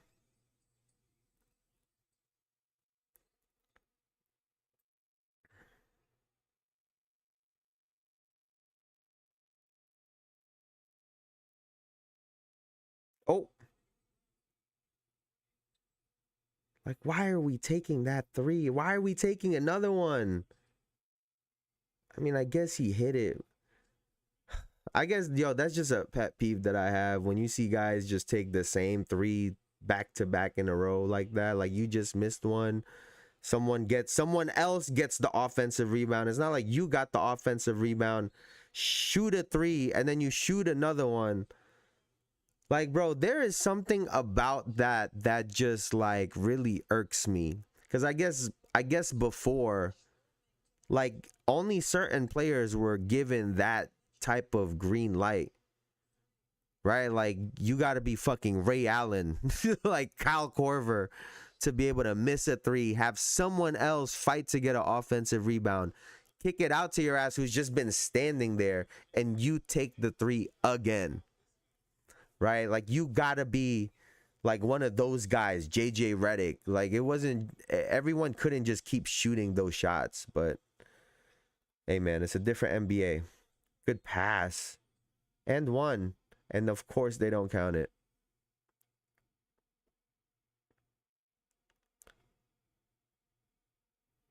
Halliburton is all right, but he's not him. He is meant to me. 7 shots. Are we serious? Hey, Bruce, you already know over here, we are big on watching those shot attempts, right? To me, sometimes it's bigger than the points, right? It's bigger than some of these other stats, because if you're not shooting, that means you're just not being aggressive, trying to look for your shot. And at some point, your ass just gave up. Dog, this guy has shot. This guy has literally shot every shot in the last fucking 3 minutes, bro. Aaron Wiggins has literally shot every shot in the last 3 minutes and is actually like, bro, what?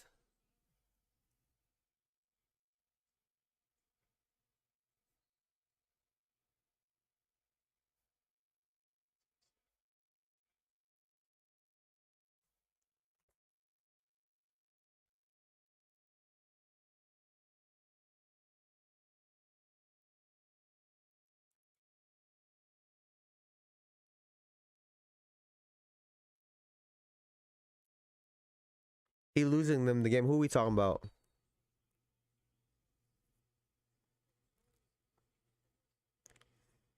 Who, Wiggins? I know he's putting up the bullshit, bro. This is what I'm talking about. Like, everyone should not be allowed to do this. He literally missed the three. Someone got an offensive rebound. He got it back, shot it, made it, missed the next three, shot another three after that, and missed that three too. Like, what? Like, bro. Like, what? Like, I don't give a fuck if you're 4 of 7. Like, I don't give a fuck if you're 4 or 7 from 3. Like, you can't keep shooting them shots, bro. Like, what are we doing?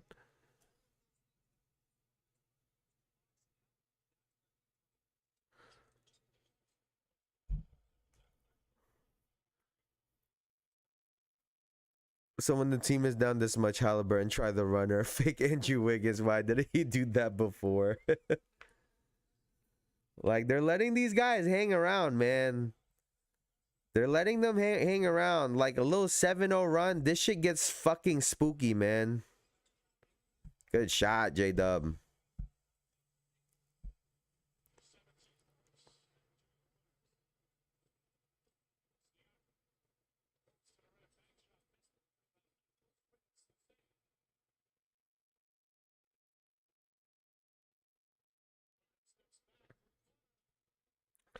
I'm not gonna lie. I feel like Jalen Williams could be more aggressive throughout the entirety of a game too.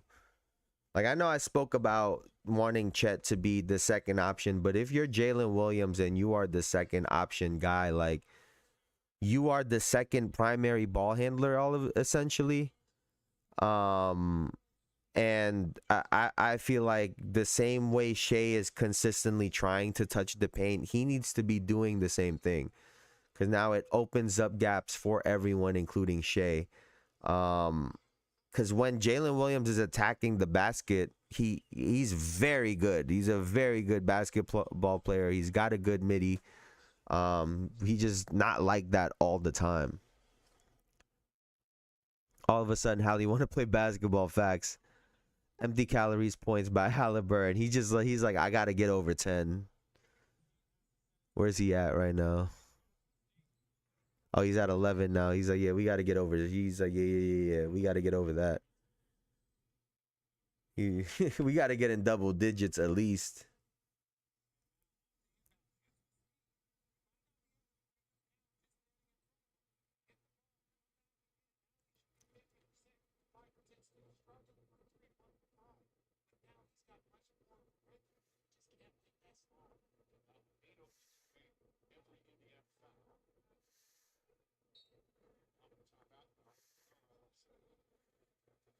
Wait.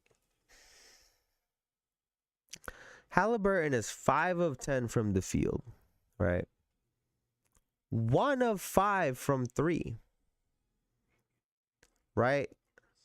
So that means that he is 4 of 5 from under the 2-point line. There is absolutely no reason, if you are 4 of 5 from under the 3-point line, that you have only shot 10 times this game. Like, there is just absolutely no reason that you were 4 of 5 for under the 3-point line and you have 10 shot attempts, bro. That is just, that's not okay. And it's funny because, like, even when he's not scoring, you could tell the difference when Halliburton is getting the basketball and getting downhill, right? When he's attacking hard off of the pick and rolls, trying to get downhill, when he's attacking the closeouts and trying to get to the rim. It's very apparent in the game, and it's also apparent when he's not doing that. So, amen. So he could not dunk in the first quarter. No, he could not. Halliburton is mercurial as heck. What the fuck does that even mean? Excuse me. It's an adjective, subject to a sudden or unpredictable changes of mood or mind. Okay, he is that. That he is. Holy shit, that he is. Oh my goodness, bruh.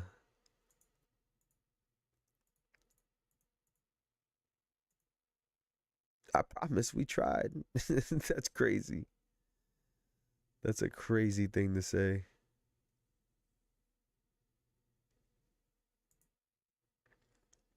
ISO Joe. All right, we're fucking back. Oh, let me 2-time my shit.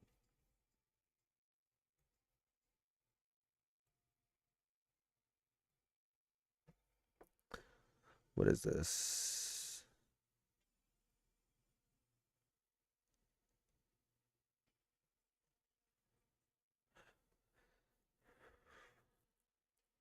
Yeah, he's good one night. Other nights, you like, what the heck? And for him too, like, it's frustrating because you look at him like, you are good at basketball, bro. Like, you watch some of the plays, the shots that he makes, the reads. It's like, dog, like, you're good at basketball. Like, what's the problem? And again, like, I could get past some of the numbers and the statistics, but like at some point, like, your aggression is showing, and maybe a part of Halliburton, and he has 5 tonight, right? So that's obviously really bad. But as someone that passes the ball so well and has such a low assist to turnover ratio, maybe that's just a part of his game that he is very conscious of, right? To not be so turnover heavy.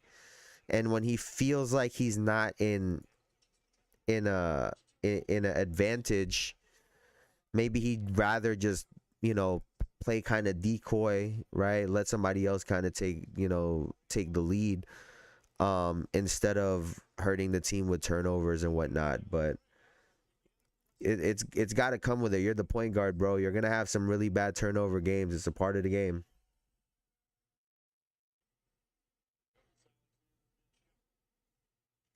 I wish I had American commercials. I've been watching Beyonce walk around in them Levi's jeans for 3 hours.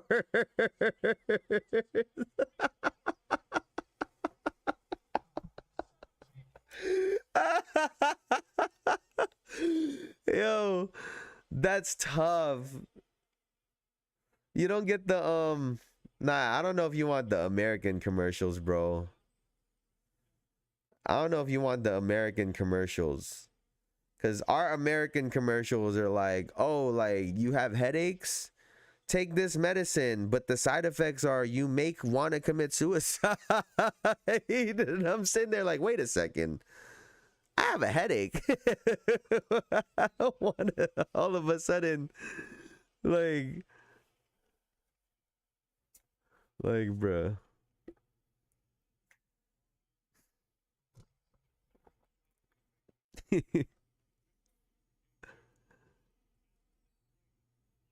Beyonce is meant for me. That's funny. I like that.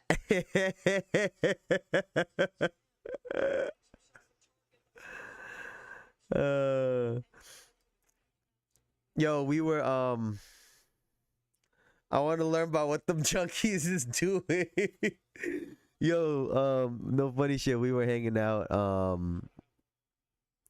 They ran this bullshit back to back. You know, it's funny. We were with our boy when we were in New York, and he was on his YouTube because we were watching stuff on YouTube. You know, we were all together, all of our friends, and he's like, "Yo, what the fuck is this?" Because he has his YouTube account on his uncle's TV also, or something like that, or on his uncle's thing. And his uncle was watching the wildest shit. He was watching the wildest shit. He had range though. He had range. He was watching like Kim Jong-un stuff, right? He was watching like US population stuff. But then he was also watching Ebony Bikini Try-On haul that was on YouTube. And you know, he was watching some Meg Thee Stallion video that was looping the same shit over and over again.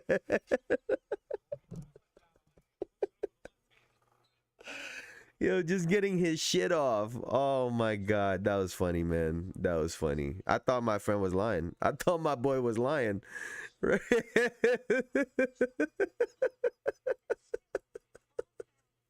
He showed me the YouTube history.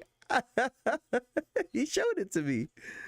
I was like, nah, your uncle is wilding right now, bro. He wilding right now. Range is crazy. Is it though? I think that's range. I think that's range, bro. He's a man of many tastes.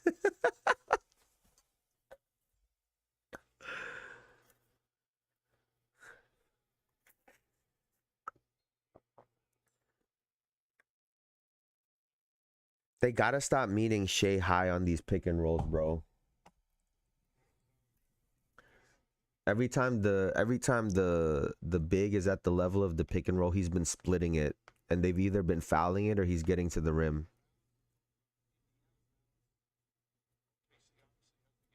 He need a Pornhub account. I don't think he does, bro. I promise you, that's probably the last thing he needs right now.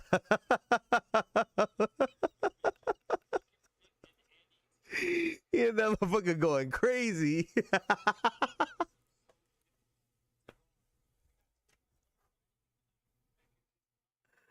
Yo.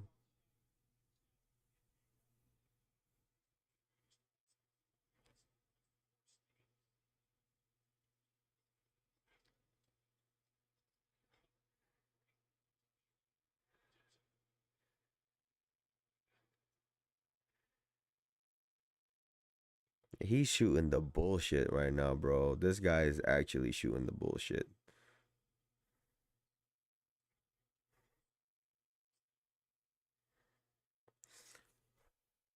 We never see him again.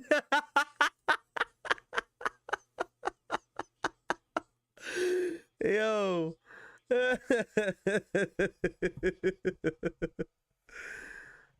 Yo. Not like, you know, it's normal to not see somebody when they get a new girl. Not seeing someone because they have a new hub account is some diabolical work, bruh. Put that man in jail. We don't need him walking these streets.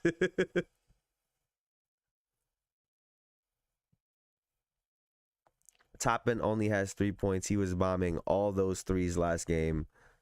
I will say, I on top of all the Indiana turnovers, I think OKC just did a better job of just playing defense up. Like they were just, it felt like they were being. It was so many lazy plays on defense, right? Where they were just missing shit. And I kept complaining about this in the Knicks series, that I felt like we were just giving Indiana possessions, right? Little resistance on defense and on offense, just literally giving them the basketball. And that's what game one looked like for OKC. No disrespect to any of these players on the Indiana Pacers, right? But if you play defense up on Obi Toppin, on Benedict Mathurin, on Aaron Nesmith, on all of these guys, I mean, they're not gonna put you in a one-on-one blender and create something out of nothing, right? These guys are able to be good in catch and shoot situations because they can hit shots, but also they can attack you in your closeout. So now they don't need their one-on-one bag. And if you're able to stay home, on these guys and stay in front of them and force them to make a play, they're going to struggle. And if Halliburton isn't creating in these situations and their defense is like this, they're gonna have a tough time. Empty calories, Halliburton. All of a sudden, it's funny, we were talking about it all 3 quarters. All of a sudden, he has 13 shots. All of a sudden, game's over. All of a sudden, buddy want to have 13 shots up, right? Okay. All of a sudden, you got 17, huh? I forget who it was that was calling Braun out on stat padding at the end of one of these games during the regular season. And he was like, "We see you, bruh." He's like, "We see you." Hey, man. Selfishly, I need to be able to look at that stat sheet at the end of the game and it don't look like 9 points. Respectfully. Yeah. I get to be like, I need to be better, but I had 18. It's just a whole different vibe to it.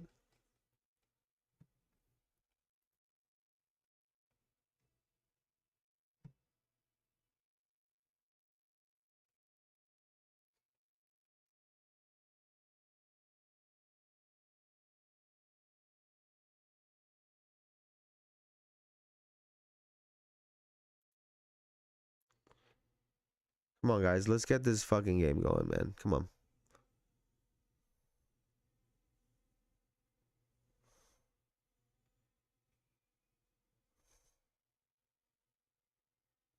Come on, bro. Let's get this game over it, man.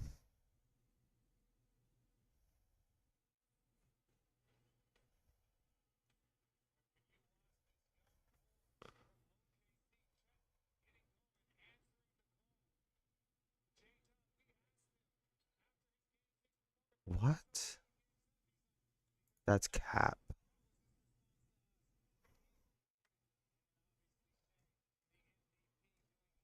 Bro, I'm like blacked out with this game right now. What the fuck are they doing? Can we hurry this up? Like, why are we taking so long, bro? Like, what are we pausing? This game's over. Let him play.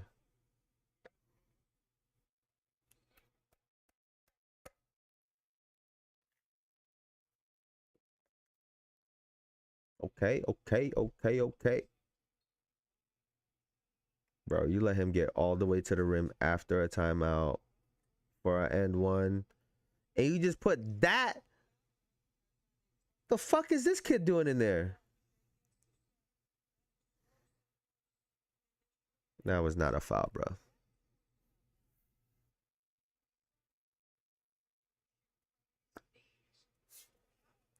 Halliburton busting the Hall of Fame was being designed after last game. Now it's left in the draft section.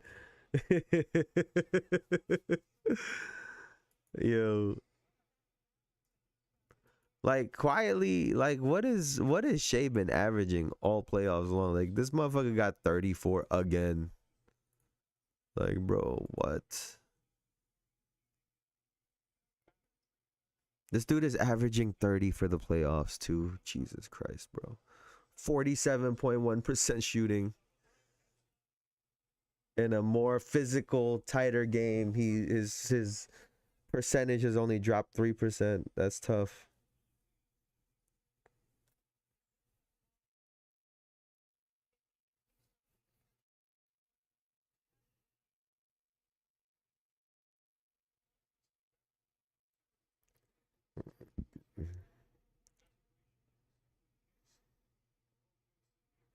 Pull this.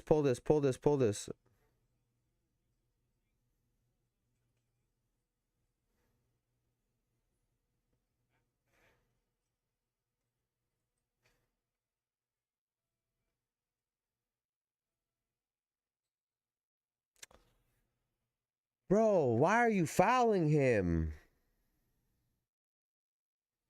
We're trying to end the game, Jalen Williams. Why are you fouling him?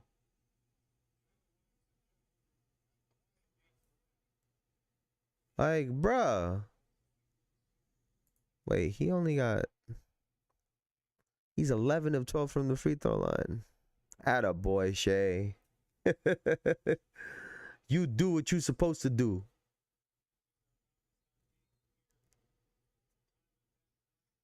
That was not a game.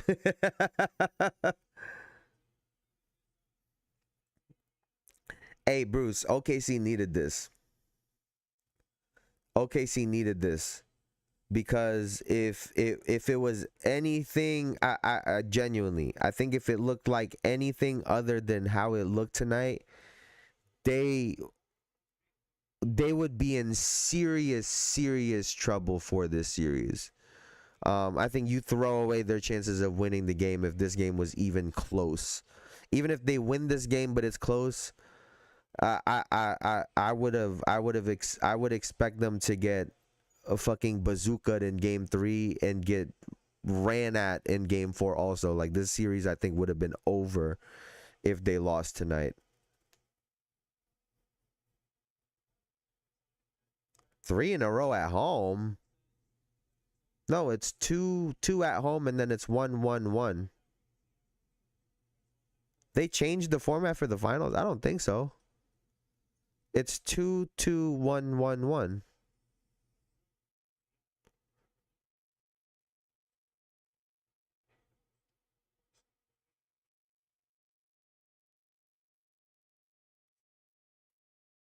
Now let's look. Now I gotta see. Let's see.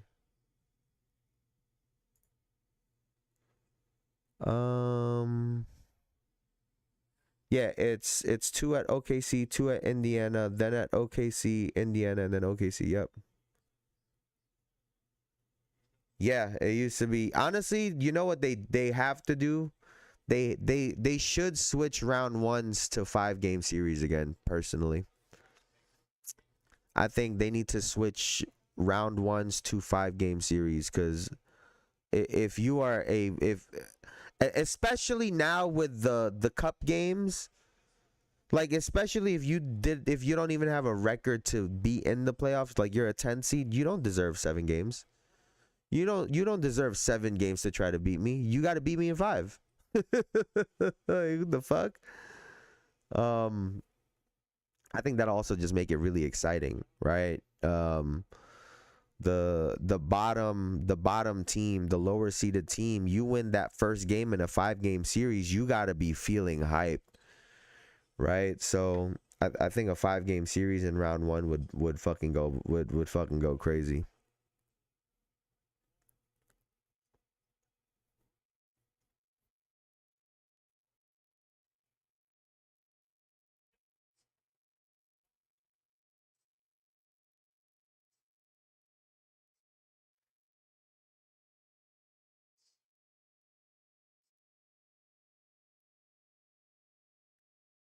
Yeah, Adam Silver was over there talking business today.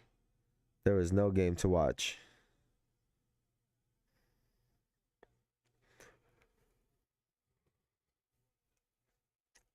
Please, no more fouls. Please, please, I'm praying. My biggest pet peeve when these games are over and dudes start fouling, bro. That is my biggest pet peeve.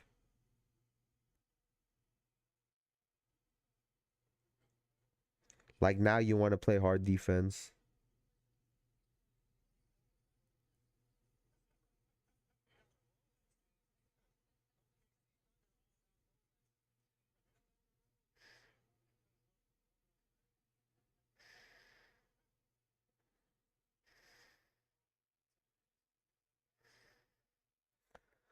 Bro, what am I watching right now?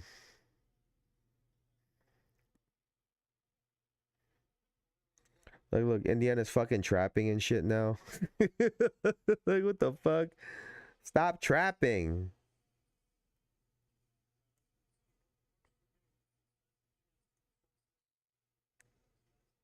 There's no way you just picked up a foul.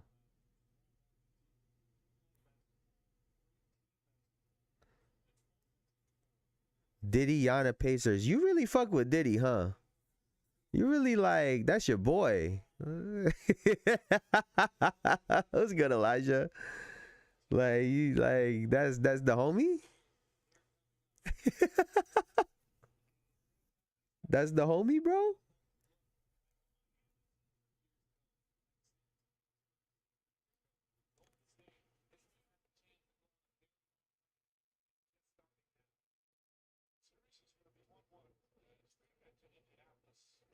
Yeah, TJ. Get them buckets up.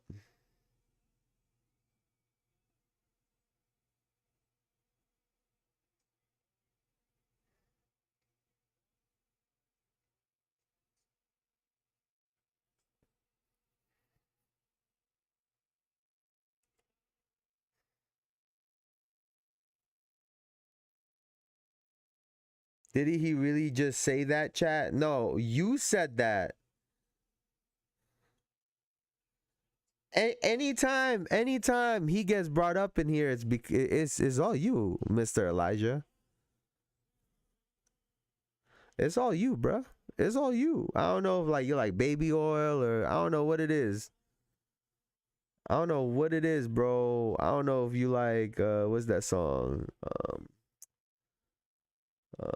He has some tunes. He definitely has some tunes. Like that shit with Keisha Cole back in the day. Fire. Can't play that shit no more. Can't play that shit no more. It's over.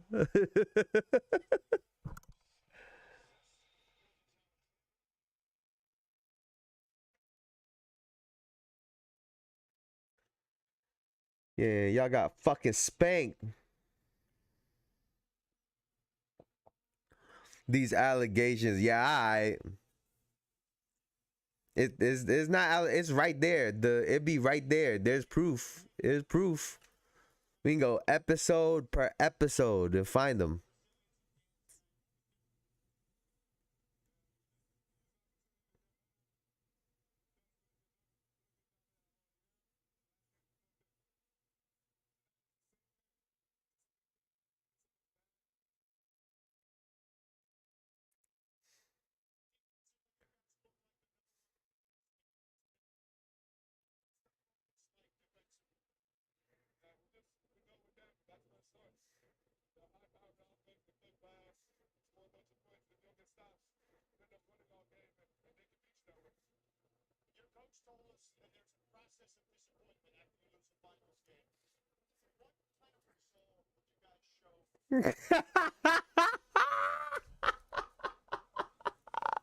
Last night, didn't even get an answer.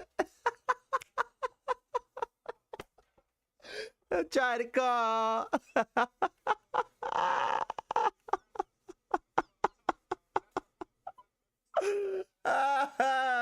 It was sitting here with this blank expression.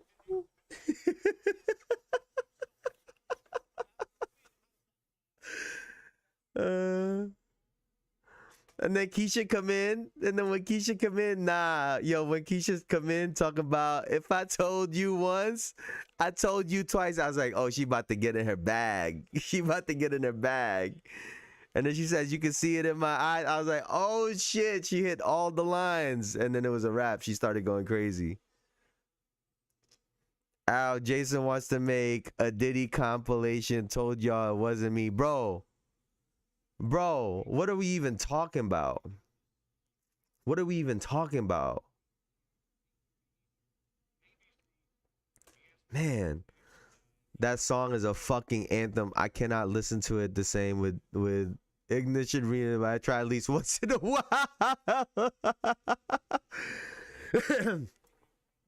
You know, there's a couple. There's some songs that'll tell you what type of crowd you're at a concert. I think I don't think I don't think you joined us yet, Black Canadian. But I was at a show recently. St. John the artist, singer, rapper, whatever he is. But I knew the crowd was not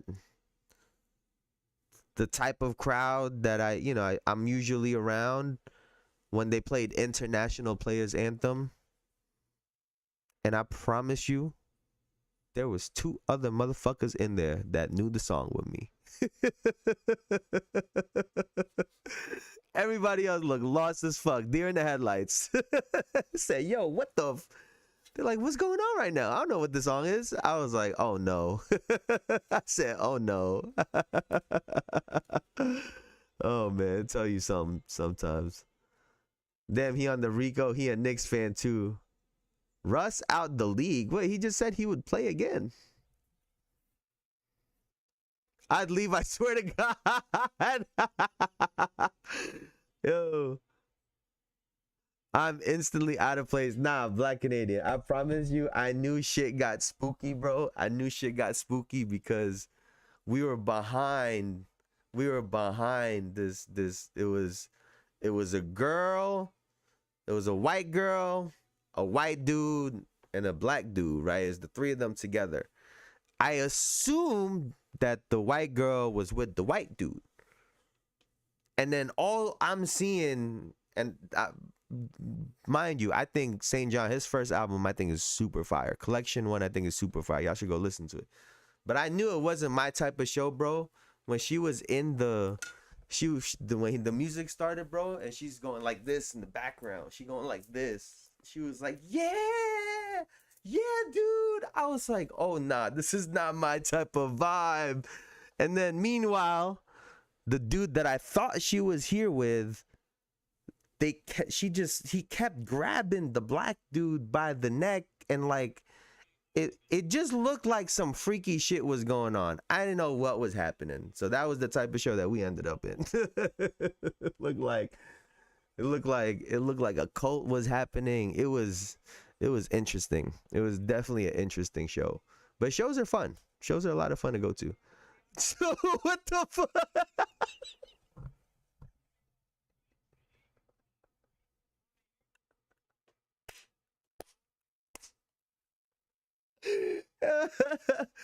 Yo, one of my favorite things to do is to people watch during concerts, bro. It's one of the best things you could do. It's one of the best things you could do, I promise you. You see some funny shit. You see some funny shit, bro. One time we saw this dude that came with a girl, but the dude was like getting fucked up because he kept running in the mosh pit and he was skinny, so he kept getting fucked up. And then the girl was like asking people to drive her home. It was wild. I'm just sitting there watching the whole time, like, yo, you people really live like this. like I'm sitting there like, yo, I can't believe you motherfuckers live life like this. Like, this is wild.